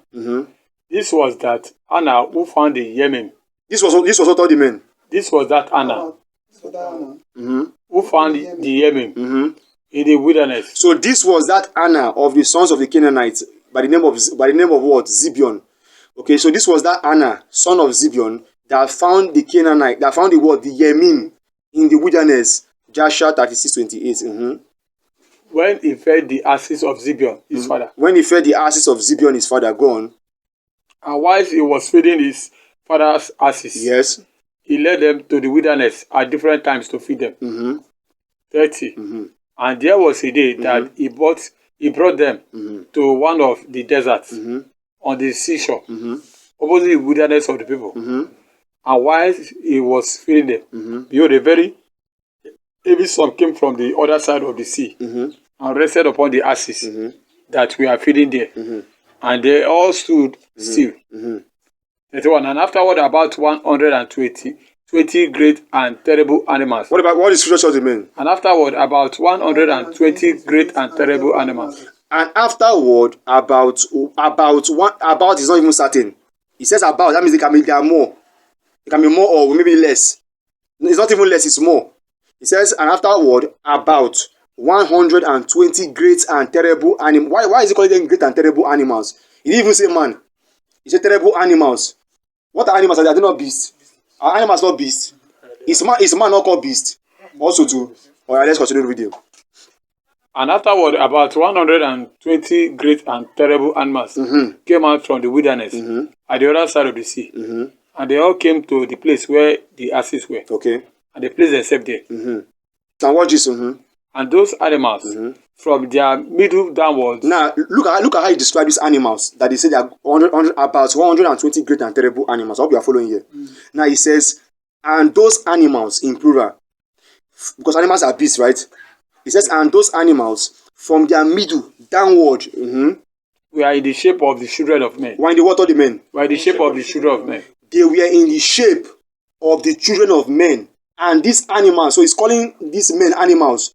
But is that all? He said from their middle downward is the quality of man. Is that also? All right, let's read. And from their middle upward. So from their waist upward, are they man or what are they? Let's read. Some have the likeness of bears. Some of these animals have the likeness of bear. So when this Anna, son of Zibeon, saw these terrible creatures in the wilderness of the people, which is here in sub-Saharan Africa, where he was feeding his father ass, he looked this thing very well, this creature or being or whatever he saw there very well, and he noticed what he saw. So he saw that from their middle downward, they have the feet of man, but from their middle upward, that means they can produce. Is that also? From their middle downward, that means they will have penis and everything. They will have leg and all this stuff. Exactly, features of man. Because for them to look like that, to have half part man, half part something else, somebody has done a cross splicing somewhere with a different kind to create them. That's why the manifestation is showing through them. Is that also? The food you eat is what will reflect in your body. Is that also? If you eat good food, it will reflect in your body. If you eat bad food, you get sick. The effect of that food will tell in your body. You cannot cheat nature. It will manifest himself. It's common wisdom, simple wisdom. Now let's read. Joshua 6 verse 32. And those animals from their middle downwards were in the shape of the children of men. So these animals were in the shape of children of men from their waist downward. He still call them animals. Now this is the reason why we are dealing with the 4 living wonders. Where he's telling us that the cherubim are likened unto men. That means they are not fully man. They are like man, but they are not man. And they have the likeness of the face of a man, likeness of the face of a lion, likeness of the face of an eagle. But they are not eagle. They are not fully man. So they are part man, part something. That's why you see when you look the description of Ezekiel chapter 1, it tells you that they have the foot of a calf. Is that not so? It says he has the foot of a calf. Is that not what it says here? Exactly. He has the foot of a calf and the hand of man. Is that not what it says here? And when you read Isaiah 6 downward, this seraphim in Isaiah 6 that cover their faces, they have a similar description with the cherubim. Those seraphim have hand of man, because one of them told one, go and take the coal that's in the altar and give it to Isaiah. Is that not what it says here? If you read downward in Isaiah 6, that's what it says here, which is true. Because the cherubim in the book of Ezekiel have hand of man. The seraphim in Ezekiel 6 have hand of man. The two of them share the same features. Because the seraphim and the cherubim are the same, they are one alike. Because the seraphim is Lucifer himself. And the fallen angels, the devils, the fallen ones. And Lucifer is so called a cherubim. So there's no difference between cherubim and seraphim. It's just play of words. You understand what I'm saying? It's just a community giving different names. But they are all the same entity, the same person. The same people. So they will now make cherubim look holy and say, oh, they are the most high holy one. No, they are the most high is Lucifer himself. They are Lucifer's obedient servants, the angels that is senior. Lucifer is the one they are glorifying in the scripture here. Whenever they say Lord God Almighty, that's not the most highest himself. That's Lucifer himself calling himself Almighty. Alright, let's continue reading. And from their middle upward, some have the likeness of bears. And from their middle upward, some have the likeness of bears. Go on. And some the likeness of the keepers. So they are part man, part bear. Those who watch cartoons, you see, they show a lot in cartoons, but people don't know. They tell a lot of truth in cartoons, but people don't know what is going on. That's why you have Dungeons and Dragons. Have you watched Dungeons and Dragons, Dungeon Master? Exactly. Study those cartoons. Like all this Disney, all this Nickelodeon. Watch what they are showing there. Watch how they are promoting the Nephilim. But people don't know. You see some of those cartoons have one eye. People say, oh no, it's just a creative artist just drawing. Who told you it's a creative? Where there is no concept on the earth that you do that doesn't exist. Every single thing exists. On this, every single thing that a man does exists somewhere before you do it. So even through cartoon, they manifest their act. But people just don't see it. Then they will tell you. Then if you watch Fantastic Four, you will see they say X-Men. What is X-Men? You see what do you see in X-Men? Wolverine. What is Wolverine? Wolverine is not a fox. A Wolverine is a fox. It's a kind of like you have coyote or coyote. Now look at Wolverine in X-Men. Now look how they make Wolverine be a good person. You see, they make the evil people become good people as the saviors. But people don't get the message. That's what they are promoting. They are promoting evil or lie as not the norm, as not the normal thing. So people are now like, for instance, now they do a movie called Lucifer. I don't know if you have watched that series Lucifer. You watched that, the series called Lucifer. It's a series. They make Lucifer a good person in that movie. If you watch that movie, you will almost think that how can this person be called Lucifer? You just be feeling sorry for him. He's a good person. It's a programming. They are using those things to program people's mind to accept evil as normal thing. So that the next time you have a conversation with somebody and they tell you, say, oh no, it doesn't mean anything, just no. Or when you see those evil happening, you just take it as normal thing. That's what they are doing, but people don't get the message. They promote this evil through so many platforms, but people don't get it because they create those platforms. Social media, one of them. Social media, all of they create everything. They put some good in it, no lie. Because for the devil to get somebody, he needs something to attract you, no be so. If a chameleon wants to catch the fly, what will the chameleon do? Chameleon will change the color of his skin to beautify, to attract the fly, to come here to it. So the fly will think that, oh, this is a colorful thing because of the spectrum and the retina in his eye, and how the fly views color. The fly will see this as a beautiful place that can rest. No, that the beautiful place is his end, where it's about to be devoured. Because the chameleon needs something beautiful to attract you to come. Once you come close to it, before you even come close, it's very devouring the fly with his long tongue. Exactly, that's what these are fallen angels or people don't get the message. Because you see, the fly that was eating, if they have told him that thing is a chameleon, will not believe. It's not so. Right. Until he was devoured. This is how people are behaving on this earth. Because the fly will not debate with his neighbor. How do you know that this one is a chameleon? You understand? Say no, it's not a chameleon. Until you go there and test it. Maybe on that day he tests it. That's the day the chameleon will eat it alive. If it's lucky, he will escape it. And that's the most like just giving them warning and sign. But there was some people in their stubbornness and stiffness, they will still go back. Yes, sometimes they will still go back there. This is how mankind is behaving. No difference from animals. Same method. Let's read. And from the Abidu upwards, some are the likeness of bears, and some the likeness of keepers, and some likeness of keepers, with tails behind them. With what? With tails behind them. With tails behind them. You see that? They have tails behind them. Their body downward is man, their body upward. Some of them bears, some of them keepers, and they still have tail from behind them. Let's read. From between their shoulders. The tail comes start from in between their shoulders. That means their back, close to their spinal cord, the upper part of their spinal cord, near their neck. That's where the tail begins from. Read. With tails behind them, from between their shoulders, reaching down. From between their shoulders, the upper part of their body. Because these creatures are standing. They are standing creatures. They stand erect. They are like man. Because they have the leg of a man. It's not also. Man can stand erect constantly without bending if he wants to. As long as he's not tired. Read on. With tails behind them, from between their shoulders, reaching down to the earth. Reaching down to the earth, to the ground. Very long tail. Like the tails of the Ducipat. Like the tails of a Ducipat. Have you watched Beauty and the Beast? Have you watched Beauty and the Beast? Eh? Beauty and the Beast. The Beast, who is he? That beast was not a man before. Eh? That beast was not a man that translated into a beast. Like a strange creature. Let's read. They could not call it Beauty and the Beast. And that what people are not getting is that they are telling you that you see this beast and you see this woman. That is how it was in those times, because the crossbreeding was done by the fallen angels' children and women. Because the fallen angels' children mingle with women, gave birth to those kind of beast-like creatures. Those beast-like creatures too imitate what their father did. Find women too on the earth of our own type. Of course, because the gene of your father is in you. So what your father do, you say too will do it. You will do some. You must do some of the things your father does.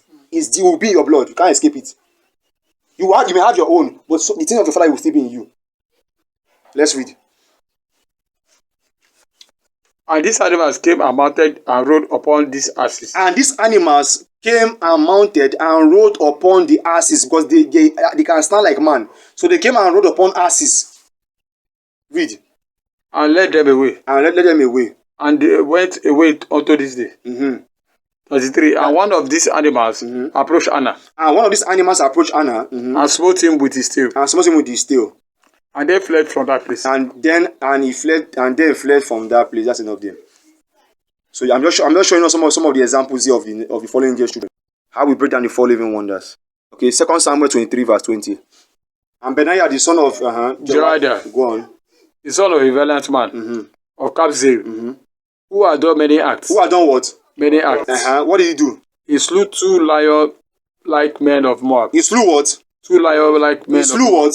2 lion-like men of Moab. He slew what? 2 lion-like men of Moab. So this Benaiah slew 2 lion-like men of Moab. He slew 2. What he slew? Then he says he killed 2 lion-like men. Can someone tell me what is the meaning of lion-like men of Moab? Where is Moab a place? Or is it an unknown place? It's a place. So that means this person were physically there. So he slew 2 lion-like men. Can someone explain to me what does that mean? He slew two lion-like men. Tell me what. Explain to me. Maybe I don't know. Explain to me. The lion-like men that he slew. Okay. They have the appearance of a man and a lion. Appearance of a man and the like of a lion, but not actually a lion as it were. Part man, part lion. Part man, part lion. Let's clap for him. Beautiful. That's all. He slew 2 lion-like men of Moab. Because this was the continuation of our battle with the Nephilims. No be so? Because Judah fought one. Is that not so? Did Judah fought? Was that the Nephilim that have multiple hands? That was darting arrow to Judah. Jashub. That's Joshua 37:27. So this Jashub had multiple hands. And he was darting Judah arrow. This is Judah, son of Lee. In here in sub-Saharan Africa. Of the original 12.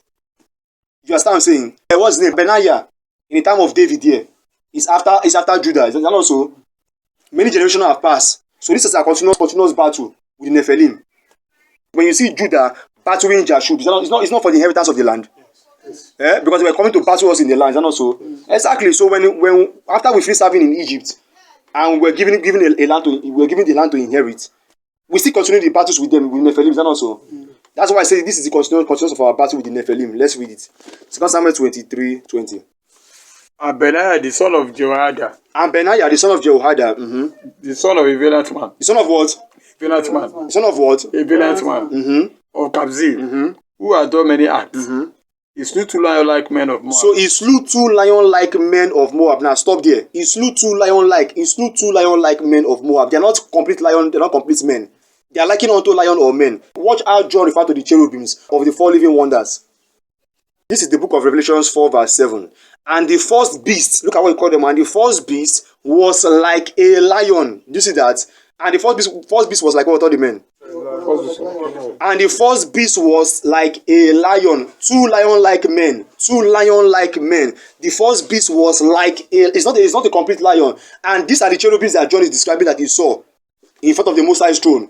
Do you know the reason why? You see that the Gentiles, the Roman Empire that translate this scripture, they are worshippers of fallen angel. So in order for them to glorify their deity, their gods, their idol that they worship, so what they do is that when they get control of the Hebrews, of the Bantu people, and they get control of our records, you understand what I'm saying? They now begin to inject their customs into our record, so that we can worship their deity through them, knowing that their deity has set them above us, above knowing that their deity have set them as their first choice of nation, just as the Most High set us as his first choice. You understand what I'm saying? These fallen angels have their own first choice of nation, whom they used to rule. Is that also?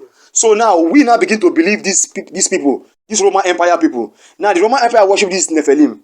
Do you understand? These they demons. So what the Roman Empire now did? They took the character of this Nephilim, put it into our records, make us believe that this creature you see, this creature you see are holy.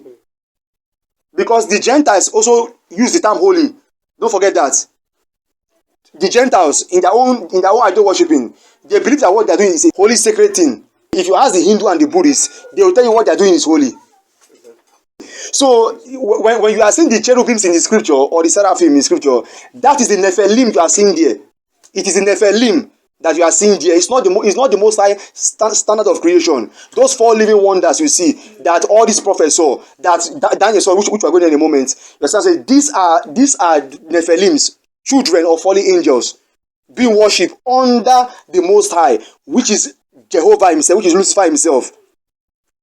You understand what I'm saying? The fallen one himself. That's why Lucifer said, I will be like the Most High. But we know that is the Most High, the overall is the most highest. That's why they teach you in school, higher, highest. Because there's someone greater than the Most High. But there's nobody greater than the highest. But people don't know this. They teach you word and opposite. There's word and there's opposite. There's good, there's better, and there's best. Those things are true. Because see, this Gentile deal with both good and evil. They see, like I've already explained this. Something we use good to attract you to harm you. So they know the concept. It is the yin and yang concept. You understand what I'm saying? The forces of evil and good must work together to function. That's what they believe. They don't believe that only good should function. They believe that good and evil must work together. That is the law. That's what this Gentile believe. That is why you see people in the whole world believe that good and evil must exist for things to function. You understand? Saying if good and evil supposed to exist for things to function, if it's a good thing, why are people panicking if somebody hurts them? Eh? If it's a good thing, if it's a good omen, if it's a good practice, if someone do you bad, why are you feeling the pain? Why don't you rejoice with the person and give him a word and clap for him? If that law is good. So you are telling me that a manufacturer that spend his zeal, that use his strength to create something original, we now want to do something that is bad, to tempt his own image, his own name. What he want to maintain his own standard? So that anywhere you call his name, you can always accredit him for something that yes, his product are always good. Now it's only a bad manufacturer that will go and steal the concept of the good one, borrow some things out of him. You understand what I'm saying? And go and make his own, and now go and change the name and tell you say made in France. Meanwhile, it's just made in their backyard. I don't know if you understand what I'm saying. Yes. They will make something in their backyard and they will come out openly and put made in France. That's what these Gentiles are doing when it comes to spirituality. They took their deities, put it in our scripture, and tell you that that's the Most High's servants, that's the Most High's agent. How can cherubim and seraphim be the Most High's agents? Those are Nephilim that they hide. And of course they're not hiding it, but they hide it in the sense that people don't know that cherubim and seraphim are evil. Because people believe that cherubims and seraphims, you understand what I'm saying, are good things. Not knowing that the original being or entity of cherubim and seraphim are actually Nephilim, the demons, that have multiple faces. How can they, the Most High, create something that have one body, four faces, to be holy before him? Is the Most High the author of confusion? One body, four faces, or somebody have just one eyes? Do you want have eyes all over the body before? Then the next thing some people will say, oh, there's nothing the Most High cannot do. Who says that I don't know that there's nothing the Most High cannot do? The question is, did the Most High make it a standard? There's nothing that exists on the earth that the Most High did not create. Even those demons themselves, the Most High created them. The fallen angels are they not bad? Who created them? The Most High created them. Who is saying that the Most High, who is saying that the Most High did not create, even though they are demons and they are hiding them as Nephilim, and they are demons in Nephilim, and they are hiding them as cherubim or seraphim? The Most High still create those things. Yes, He did. But the problem is this: why don't you tell people that these cherubim and seraphim are not holy? Tell people who they really are. That they are demons. That they are children, children of the fallen angels. That's the revealing of this lesson. That the cherubim, those four living creatures that John saw, that Daniel saw, that Ezekiel saw, that Isaiah saw. You understand what I'm saying? These are not holy. And Daniel will break it down to us. Just watch this. Daniel in a moment will tell us what they are. Because you see, the Most always give us clue to everything. So just in a moment, I will tell you what they are and what these things represent. But all these four prophets that give their own account, they actually give the true picture yes, of what they saw. The prophets tell you exactly what they saw. But the people that translate it now twist it. So you have to be smart enough to know which one is which and which one is not. That's what I'm saying. Which one is which one is not. Because the records tells you that they will add to it. And they will take out to it. So if they will do so, you cannot just believe every single thing that is just written plain. This is how Christians are behaving. Somebody is telling you that they will add and take out something. You are seeing it, yet you are. Somebody will read something to you plain, and you just look at it and say yes, yes, yes. Is that not a lazy mind? That's how we dull people's minds. That's why when I see the way Christians behave, I'm looking at them and say, these people, I don't even know what is wrong with them. You understand what I'm saying? And one thing that irritates me about these Christians is that they are feeling too proud to learn. And yet they don't know anything. If I stand with anybody here and ask them biblical questions, I tell you they will knock their teeth to the ground. And they are the most proud people, but they don't know anything. So now, John says in Revelation 4:6, and before the throne, there was a seal of glass. Now, verse 7, it says, and the first beast was like, so John is seeing this beast. He says it was like a lion, but it's not really a lion, but it's likened unto a lion. So you are telling me that before the Most High's throne, truly, there will be Nephilim in the Most High. When I'm seeing that in our record, I can see in our record in the book of 2 Samuel, that the holy seed of people were fighting with these creatures. These same people that our people were fighting with physically on the earth will not be in the presence of the Most High as holy. Do you think I'm stupid? The Most High here send them to go and kill them, to destroy them out of the land. Then they send the Most High will put them as holy servants. They will not be singing to the Most High, holy, holy, holy. That's why I say I will provoke you to a foolish nation. Because these people that translate these records are foolish people. And the Most High did it on purpose to provoke us. He said, I will provoke you to anger with a foolish nation. I will let a foolish nation rule over you. Because the people ruling over the earth are foolish people. All their science, all their education is zero. Doesn't make any sense. I don't forget what I'm saying. Everything is a lie. Doesn't make no sense. Nothing.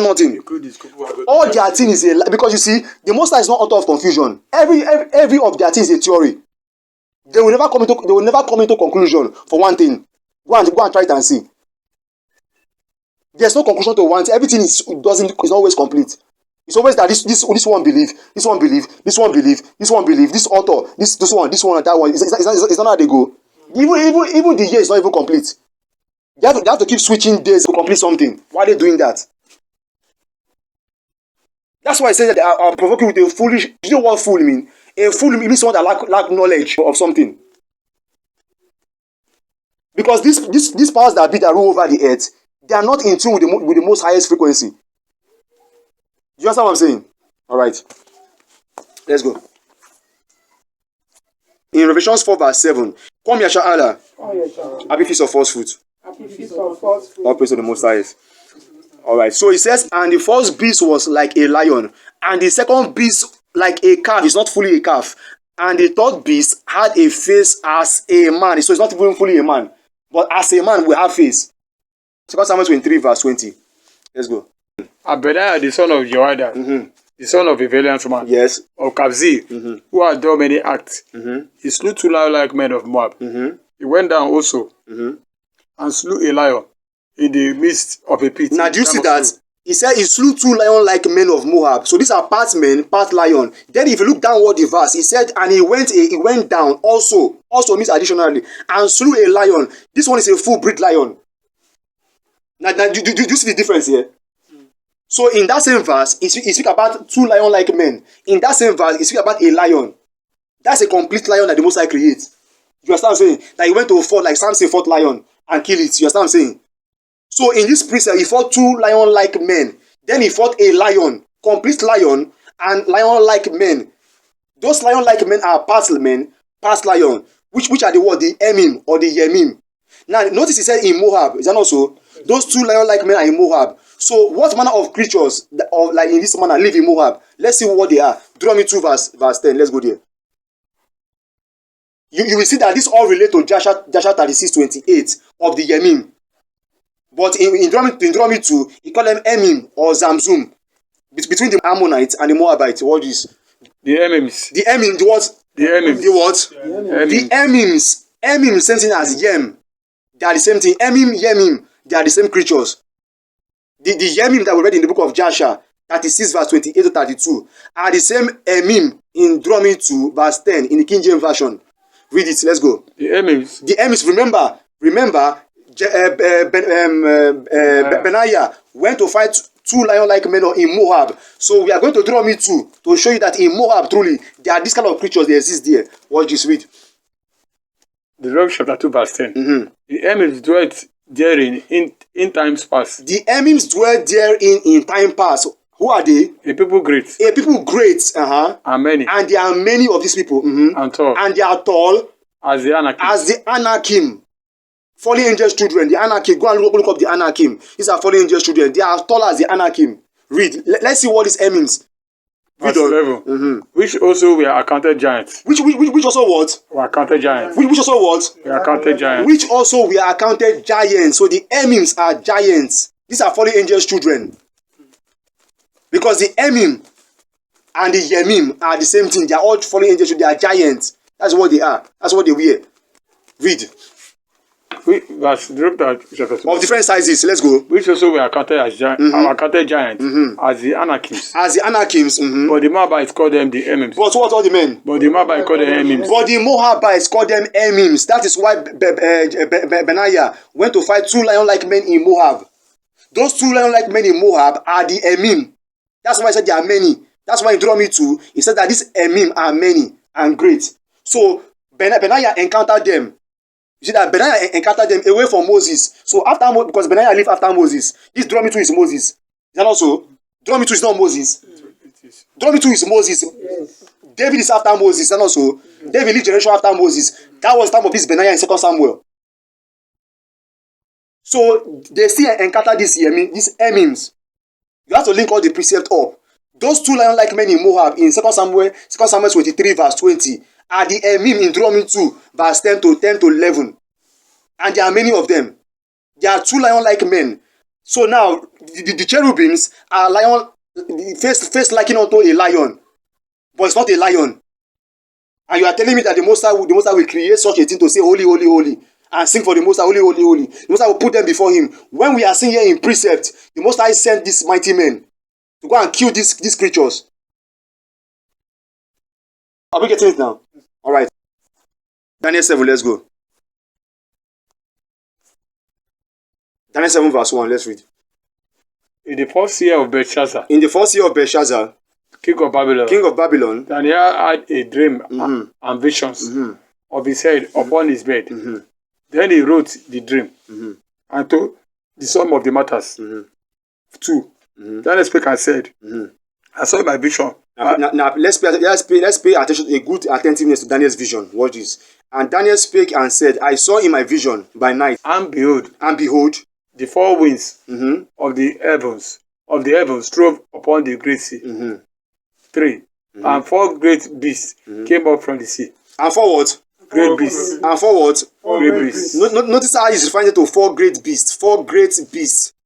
4 great beasts. Read on. Came up from the sea. Came up from the sea. Almost the same great beast we saw in Deuteronomy chapter 2 that the Moabites call Emim. They are great and many. And 4 great beasts came up from. Why is he always using that same number to represent those beasts? Is that also? In Ezekiel it says 4 beasts. In Revelation it says 4 beasts. Now if you look at their description in Daniel 7, it has the same description of multiple head. So how can those beasts be holy? Let's read. And 4 great beasts came up from the sea, Uh-huh. diverse one from another. Diverse one from the another. Now we just watch this, so you just watch how people contradict themselves. Watch this, because Daniel 7 and John Revelation 13, they correlate together. You understand what I'm saying? They have the same description.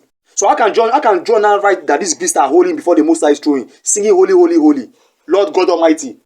You understand what I'm saying? When the same John in chapter 13 speak about those same beasts and condemn them as wicked people, even though it's a parable to kingdoms from the earth, and also, but something has to exist for you to use it as a parable, and also, exactly, something has to exist. Then you use it as a parable because the character, because that thing have sheer character of what you are trying to use it for. You know, so now as for those four beasts and their character, they are wicked. So John will now use this. John will now use the character of these beasts that has existed to represent Gentile nations. Is that also? Because those Gentile nations don't look like the beast, but they have the same character of the beast. Is that also? Because the beast truly exists. So the beast has to exist. John has to know the character of the true beast, those beasts that exist, which are the fallen angels' children, and I use it. And when he sees the nation's character, he said, "No, this nation, the way they behave like this Nephilim's fallen angels' children. So I cannot use these fallen angels' children as a similitude, as a parable, to hide this as a parable to speak about the Gentile nations." I hope you are following. That's what John is doing. It's character-wise. But those beasts exist, truly as they are Nephilim children. There's nothing anyone use as a parable that does not exist. They have to exist for you to use as a parable. So yes, I know that Daniel is speaking in parable in this precept, but these four beasts that Daniel is speaking about truly exist for Daniel to use them. No, so that's why I'm showing to us in precept. That's why they mistakenly now put it in the heaven, saying that they are holy. Truly, those beasts exist, but they are not before the Most High's throne. Those are fallen angels' children. You understand what I'm saying? Definitely not in the Most High's throne. That's why Daniel has to use it as a parable. It's twisted, I know. It may be a little bit twisted, but if you concentrate and hear very well, you will get it. They make those four beasts look as if they make those four beasts with multiple heads look as if they are holy. You understand what I'm saying? Making us worship the devils, the demons, the fallen angels' children. But in the actual sense, those four beasts truly exist, but not in the place where they are placing them in the scripture as for holiness. For holiness unto the Most Highest. These demons, they are holy in their own belief. That's because they see what they do as holy too. Let's read. So I want to show that Daniel really breaks it down. And when you link Daniel 7 and Revelation 13, I've taught us before, they are saying exactly the same thing. The same thing. Daniel 7, Revelation 13, the same thing.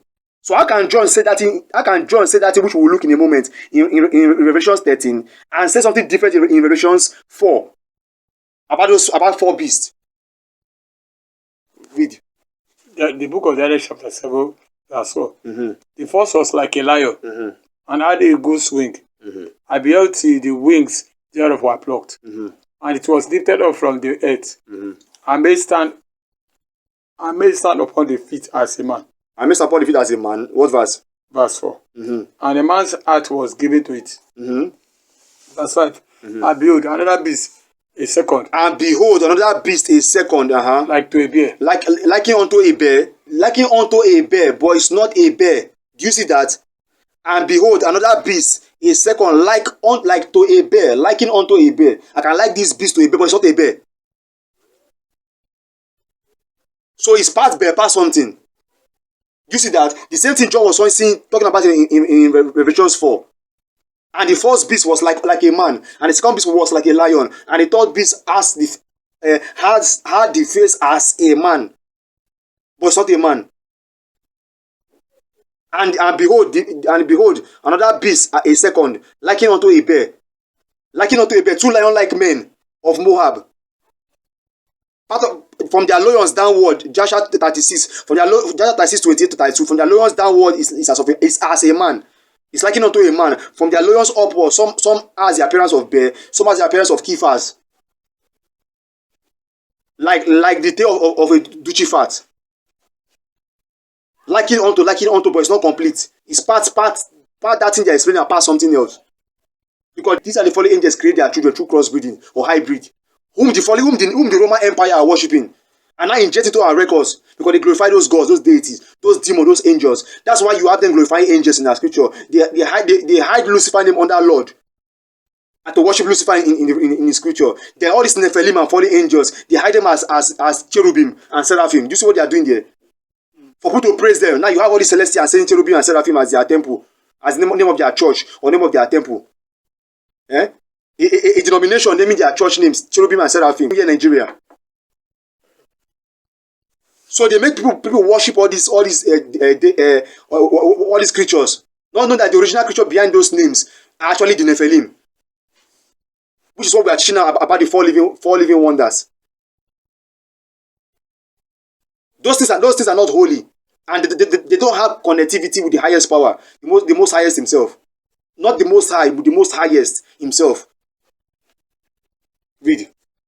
And behold, another beast is second like to a bear, and it raised up itself to one side, and it had 3 ribs in the mouth. And it had 3 ribs in the mouth of it, between the teeth of it. Between the teeth of it. Does bear have 3 ribs?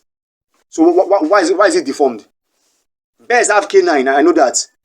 But bear does not have, what is 3 ribs? What do they mean by 3 ribs? Outside of his teeth. That make sense to me. Read. And it had 3 ribs in the mouth of it, between the teeth of it. And they said unto it, arise, devour much flesh. Go on. 6. After this I beheld, and lo, another like a leopard. Now, don't forget, all these beasts are used as a parable to represent nations, Gentile nations, wicked Gentile nations. Am I not correct? Yes. The first beast is what? Nebuchadnezzar. Is that also? Exactly, because they are very proud people, and they don't know their food is foolish because they worship deity. And Nebuchadnezzar is so proud. He's too proud that he let the things of the earth get over his head. That the Most High has to use him as an example of wickedness. It's not be so. Yes. Isn't not why he begin to behave like animal. It's not why he begin to behave like animal. Exactly, because they are wicked. It's a wicked thing. So how can that kind of thing be holy before the Most High's throne? The Most High is giving us an example of a corrupt and wicked and filthy thing. That's why Nebuchadnezzar began to behave like animal. His hair, all the hair of his skin began to grow. His fingernails grew liking onto an eagle's claw, and he began to eat grass like animal. And his whole belly was transformed into the belly of an animal. The Most High changed everything to show how abominable he is in his proudness. So how can the Most High now Nebuchadnezzar at that time now is now part man, part animal? Yes, Nebuchadnezzar at that time is part man, part animal. His filthy is dirty. So how can a filthy and a dirty thing like that be in the presence of the Most High?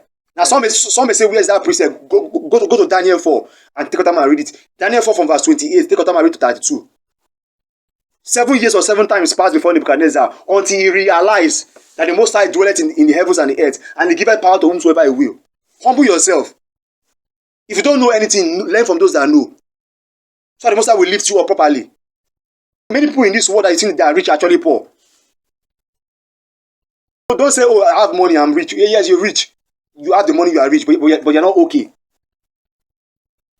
Not all wealth is, not all money is good money. Read. The book of Daniel chapter 7 verse 8. After this I beheld, and lo, another, like a leopard, which had upon the back of it 4 wings of a fowl. The beast had also 4 heads. Now watch this. After this I beheld, and lo, verse 6, Daniel 7:6. It says, another like a leopard. Likened unto a leopard, but it's not a leopard. People don't read words carefully. You just rush and read precept. Words are very important. That's what defines communication. That's what defines what you will get and what not. So therefore, you have to be careful with words and how you use words and how you receive words. Don't let somebody just talk anything into your ear and you just swallow. Do your research. My pastor. Which pastor? Is it your pastor that creates you? Why are you afraid of him? Now my pastor. Will he kill you? Is it the one feeding you? You are fearing your fellow man, my pastor. But you will see Bilikisu on the road, and that one you get mouth to challenge. But your pastor, you can't challenge them. You say, oh no, it's a spiritual from where? So you're not spiritual. You are what? You are devil. My pastor, I fear him more. He's very spiritual. But I thought Christians teach that the Christ died for them. So therefore everyone is pure. Is that not what they teach? Believe in Christ and you are saved. That means you are good to go. Christ has died for your sin. Christ has purified you. So you are good to go. If it's so, why are you not grading your pastor so high? That you are afraid of him? Daniel 7, let's read Son of Man. After this I beheld another likened unto a leopard. which had upon the back of it 4 wings of a fowl. Have you seen a leopard that have wings on his back? Eh? That's a global creature. That's a normal creature. That's what I'm saying. Now they're creating what? Liger. Have you seen a liger? Lion and tiger. Lion and tiger crossbreeding. They call it liger. Where did they ask them? Where did they get that knowledge or concept from? They get those knowledge from the ancients. That's what they are doing because those things exist back then. That's what we are reading here. Cross splicing is still done steadily to this day in everything. Read. The beast had also 4 heads. 4 heads. The beast also has what? 4 heads. He says, after this I beheld, and lo, another like a leopard. Verse 6, which had upon the back of the wings Of it. which had upon the back of its 4 wings of a fowl. The beast had what? Also 4 heads. The beast had also what? 4 heads. 4 what? 4 heads. Just imagine that. It has 4 heads. In one body. In one body. And it has a few wings of a fowl. Someone say, oh, Daniel is speaking in parables. Of course he's speaking in parables. There's no parable that anyone speak that does not exist. It exists for you to use it as a parable. If it does not exist, you can never use anything that does not exist as a parable. Try it and see. Go to the highest scholar and ask them. They will tell you what I tell you. You come back and meet me and tell me thank you. There is no parable you speak in this world. Even though I don't know the meaning of the parable you are speaking, but that parable you spoke, that thing you use as a parable must exist from somewhere. They have existed sometime ago, or they still exist now. You understand what I'm saying? So the point is that they exist. That's my key word. They exist for you to use as a parable. That means you have seen it one time or the other. You understand? Or someone has seen it that have given you the report. You can't just concord anything in your head and just know. That thing that you're concording in your head already existed. And that's what people don't understand. That history is repeating himself again. Life is absence of that. Life is a circle. So don't tell me, oh, Daniel just, oh, I know that Daniel is speaking a parable. I know Daniel 7:7 is fine to the 4 kingdoms that will live on the earth. I know that. But those beasts that Daniel used to represent the kingdoms, those beasts truly exist and work on the earth. It's not just parable. They truly exist and work on the earth for Daniel to use it as a parable. To represent those abominable Gentile nations, the Babylonians, the Medes and Persians, the Grecians, and the Roman Empire. 4 abominable kingdoms. Gentiles for that matter. That's what Daniel used to represent these four terrible beasts. Now for the last one, in Daniel 7:7, Daniel does not describe it as a beast, but John described it as a beast. Exactly, that's why I said Daniel 7 and Revelation 13 work together. Same prophecy. For you to see the description of the 4th beast in Daniel 7:7, which is the Roman Empire, you have to go to Revelation 13 and read the whole of it. The whole of Revelation 13 speaks about all the beasts in Daniel 7:7, all the 4 of them, and give you more information of how the 4th beast looks like, just like the other animals of the 1st and the 3rd, of the 1st to the 3rd. Which is the ancient Babylonians, the Medes and Persians, and the Grecian Empire. Revelation 13 breaks down all of them, combined in one. Now my key word is that those animals truly exist for you to use them. And watch how those animals were represented. They were represented with a wicked nation that eventually the Holy City will destroy. That's why I show us 2 Samuel 23 verse 20. How Benaiah, one of David's mighty men, went and slew 2 lion-like men of Moab. They are part men, part lion. They are Nephilim, fallen angels' children, crossbreeded. Man and animal crossbreeded to produce that. That's why crossbreeding is still done today. Between animals and between men. You have men sleeping with dogs. All kinds of strange things happening. And then you have all these demons, all these some women, they're looking for so-called fruit of the womb. They go and be making covenants with water goddess. And then the demons in the sea, the man or the gods in the sea will now have sex with these women to produce children. Then you see all these children looking deformed like having 2 heads. You see what I'm saying? Some of them having multiple hands. That's why you have the Hindus worshiping them, because the Hindus know the true story behind that makeup. How those child, the origin of that child, that is a covenant done somewhere. That's why they honor those children. They have multiple hands or multiple head. The Hindus do so Because the Hindus know the ancient records that those children used to exist. They were the Nephilim, the fallen angels children. They have those multiple features. They were demons. They were Nephilim in the flesh, demons when they die, and Roman spirits. I hope you are following. Yes. So the four living wonders in the book of Ezekiel and in the book of John, you understand saying these are Nephilim being represented as the most high holy servants in the heavens, singing holy, holy, holy. They are not cherubims. And if they are cherubims and seraphim are one in one. And they are Nephilims. Because if you look at the description of the cherubims, look at the description of the Nephilim, look at the description of the cherubim, look at the description of the Nephilim, look at the description of the word seraphim. They all share the same features. So they're all one in one, of the same bloodline, fallen angels, crossbreeding with women. And from there, they are children with animals. There and there, angels and animals. Just link the whole thing up. Use your wisdom and link the whole thing up. That's why you see the feature of the seraphim in Isaiah 6 is similar to feature is similar feature of the cherubim in Ezekiel 1, Ezekiel 10, Daniel 7, Revelation chapter 4, 13, so on and so forth. And with the Zamzumim in Zamzumim and Emim in Deuteronomy 2. And also the Yemim in Joshua 36 verse 28 to 32. Look at the whole precept up. Those four living wonders are not holy servants of the Most High in the heaven, singing holy, holy, holy. No, those were injected into our records so that the Roman Empire, because the Roman Empire want to glorify their deity that they worship, because the Roman Empire are idol worshippers. They worship all these demons, Nephilim, fallen angels through imagery. So they put their gods into our records like Jehovah, Lord, all these names, Lord, Jehovah Nissi, Jehovah Jireh. All these type of names you see in the scripture, that's not the most highest name. No, that's not the most highest title. No. The true concordance or definition of Lord is actually Baal. And Baal is Jehovah. So now they keep it. That's why you see when you read Amos 5:8, you say, he who maketh the 7 stars and Orion. Tell me something, what is Orion doing in our scripture? I know for sure through study that Orion is a deity, is a fallen angel. So they are glorifying the Most High. He who maketh the 7 stars and the Orion. In the sense of pride. That the Most High is pleased with making Orion. Go and study Orion. Orion is a fallen angel. So you tell me, who is that God that's talking about there? That's not the Most Highest. That's Lucifer there.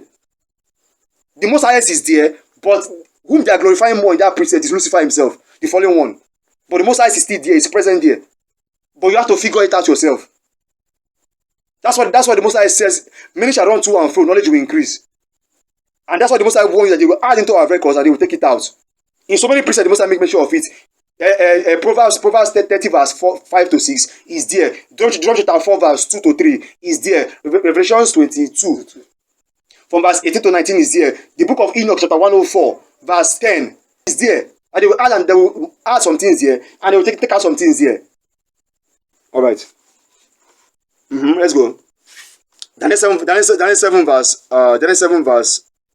7.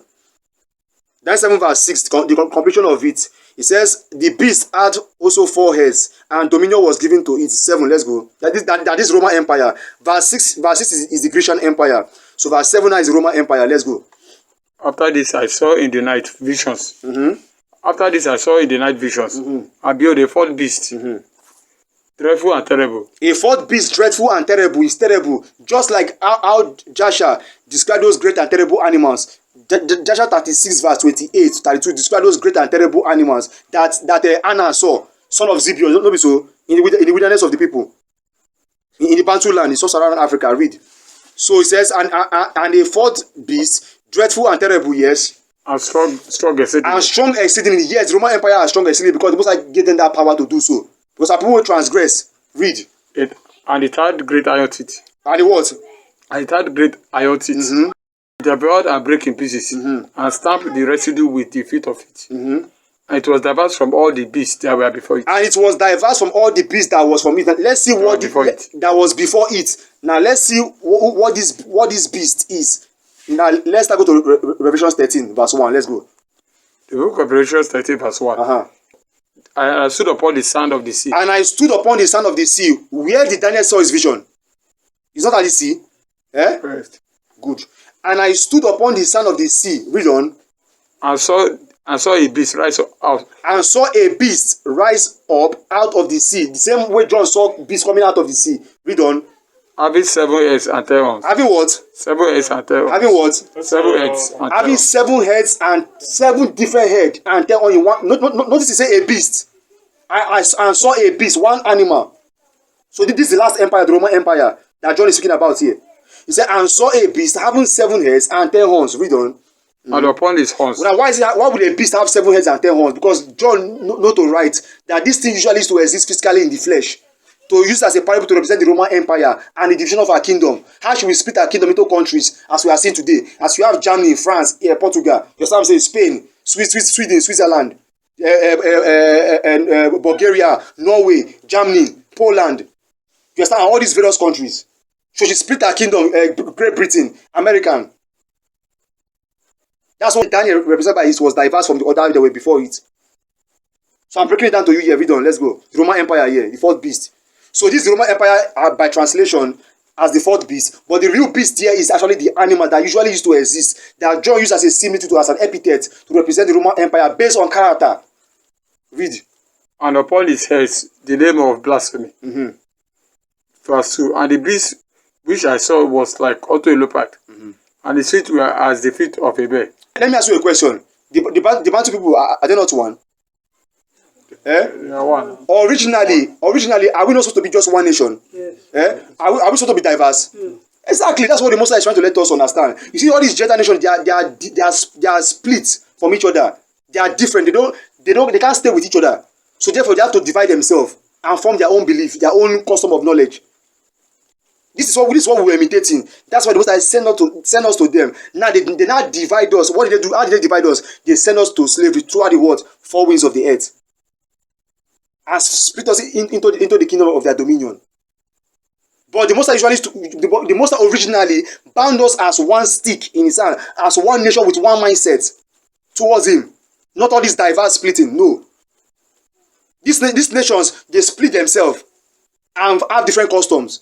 That's not how the Most High built us for the people. That's why I'm telling you that there's a reason why John used this beast to represent the Roman Empire, because they have the same character.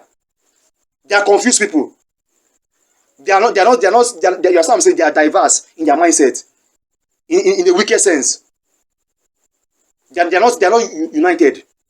And the reason why we as a people are not, we as a holy seed are not united, because we've learned so much from them, from our ancestors that served them then during the slave trade. So we inherit those characters of them that we don't even trust ourselves. Read. And upon his head the name of blasphemy. So this why John and all this why John or any prophet will use all these beasts to represent man, because they don't look like the man, but they have the same character. Because the true beast really exists and has this kind of character that the Roman Empire is exhibiting. Yes. The true animal that existed has the same character that the Roman Empire are exhibiting. That's why you see the Roman Empire, don't they eat human flesh? Are they not cannibals? Don't they drink blood? Because the gods that they serve, the Nephilim, these beasts do those things. They eat blood, they're cannibals. They're carnivorous animal. Cannibal. Carnivorous, cannibalism. Because they are meat, they are flesh, they are cold-blooded animals. They eat raw meat. Read. Revelation chapter 13 verse 2. And the beast which I saw was like unto a leopard, and his feet were as the feet of a bear. And the beast I saw is like unto a leopard. The same thing in Daniel 7. Daniel 7 gave all these description for the 3 empires.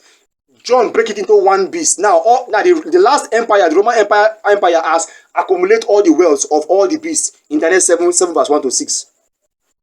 So Daniel 7, which is Roman Empire, has swallowed all the glory of all the beasts in verse 1 to 6 of Daniel 7. That's what Revelation 13 is breaking down here. That's why you have all the features of all the beasts that rule before him. All the third kingdom that rule before the Roman Empire. All their quality is in this one beast that John is talking about here. That's why John said in verse 1, and I stood upon the sand of the sea and saw one beast, a beast. But yeah, this a beast had all the quality of Daniel 7:1-6, of the ancient Babylonians, of the Medes and Persians, and of the Grecian Empire. How Daniel described them as leopard, as bear. No be so. Continue reading, he will tell you that here. And the beast which I saw was like unto a leopard. And the beast I saw was like unto a leopard. Daniel gave the same reference to one of the kingdoms. But here in Revelation 13, the Roman Empire has conquered all of them and now has all their quality in her. That's what is going on here. Read. And his feet were as the feet of a bear. And his feet were as the feet of a bear, because now he's using all their system, all their process to rule the whole earth. Read. And his mouth as the mouth of a lion. And his mouth as the mouth of a lion. Do you see that? All the features in Daniel 7:1-6 of the ancient Babylonians, the Medes and Persia, and the Grecian. Now the Daniel 7:7 has swallowed them up through conquest. As one animal. Now he's ruling over all of them. And has their character in him. And has all this kingdom character in her. Read. And the dragon gave him his power. And the dragon gave, now do you see that? And the dragon, which is Satan. A dragon has to exist before you can use it to represent Lucifer. No be so. If it doesn't exist, you cannot use it as a parable. Because the dragon has the same character with Lucifer. No be so. Exactly. Read. And the dragon gave him his power and his seat and great authority. Great authority, yes. Oh, let's read. Verse 3. And I saw one of his hairs as it were wounded to death, and his deadly wound was healed. And all the world wondered after the beast. Verse 4. And they worshipped the dragon, which gave power unto the beast. And they worshipped the beast. Saying what? Who is like unto the beast? Who is like unto the beast? Do you see that? Who is like unto the beast? The dragon gave power to the beast. The dragon is Lucifer, giving power to the beast. Fallen angels and their children, the Nephilim. Which is the same beast that are now telling us that is the cherubim. They think I'm stupid. Is Lucifer not called a cherubim? Eh? Lucifer is called a cherubim. Lucifer is also called a cherubim, right? So they don't think that they are smart. You understand what I'm saying?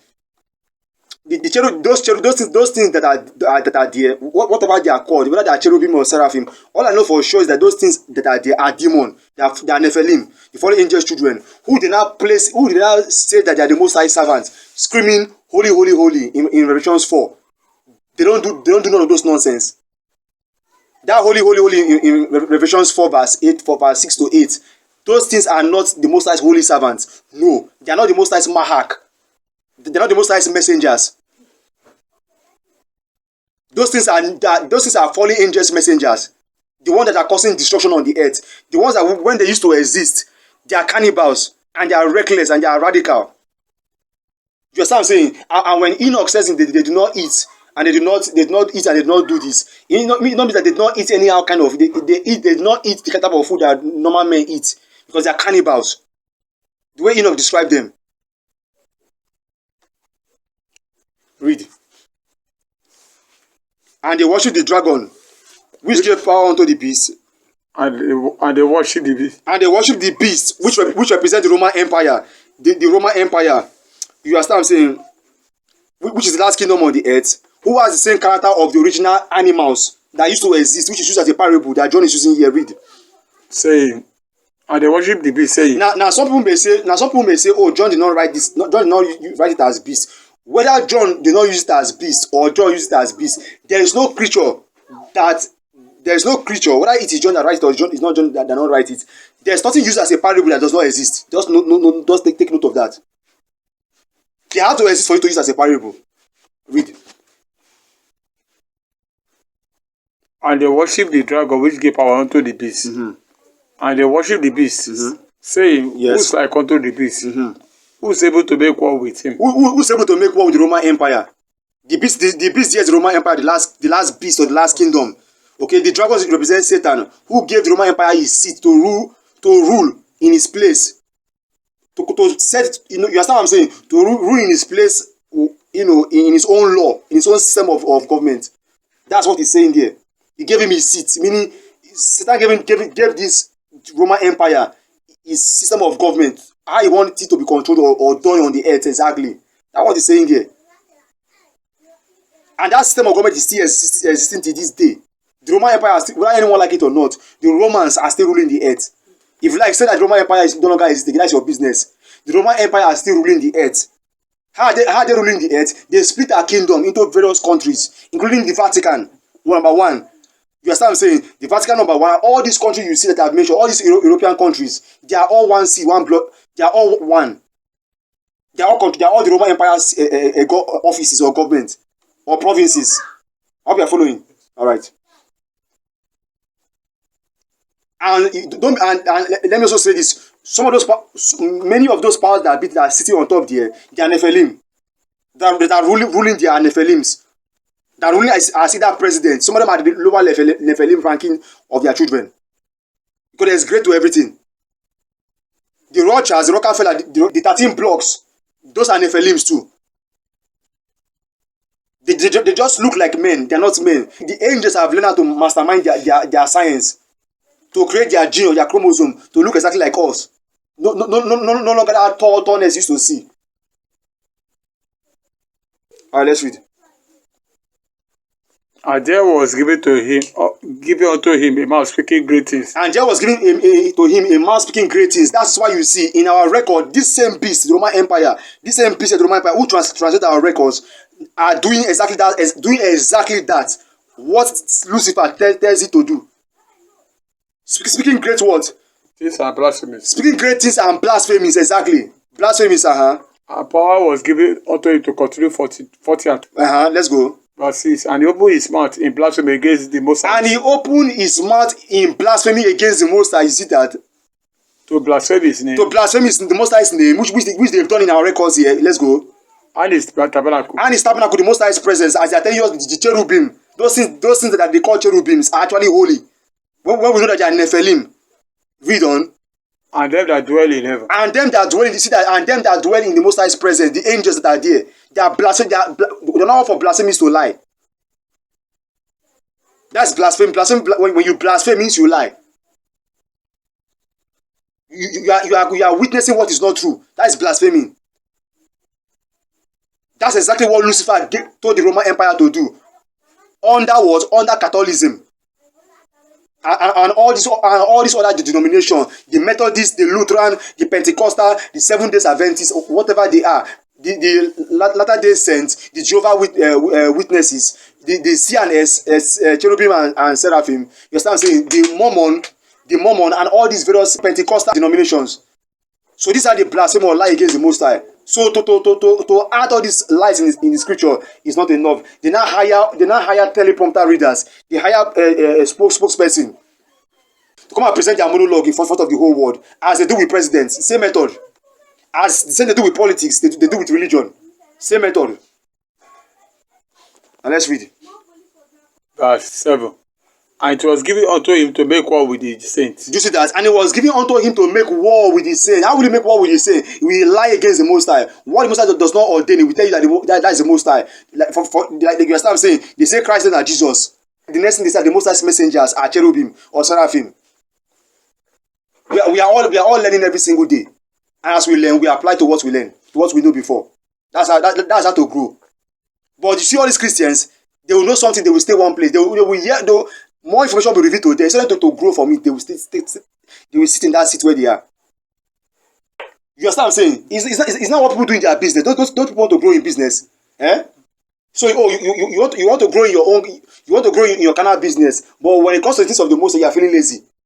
And then there's someone that has grown. You are saying that the person says something different. All right, let's read. Revelation chapter 13 verse 7. And it was given unto him to make war with the saints. And to overcome them. And power was given him over all kindred, all and tongues and nations. As you are saying to this day. Read on. Verse 8. And all that dwell upon the earth shall worship him. And all that dwell on the earth, upon the earth, shall worship this kingdom, the Roman Empire. As you are seeing this day, because all the whole world, majority of the whole world, you understand, believe in the government of the Roman Empire. Not be so. That's why they say who is like unto America? Who can challenge America? America is a superpower country.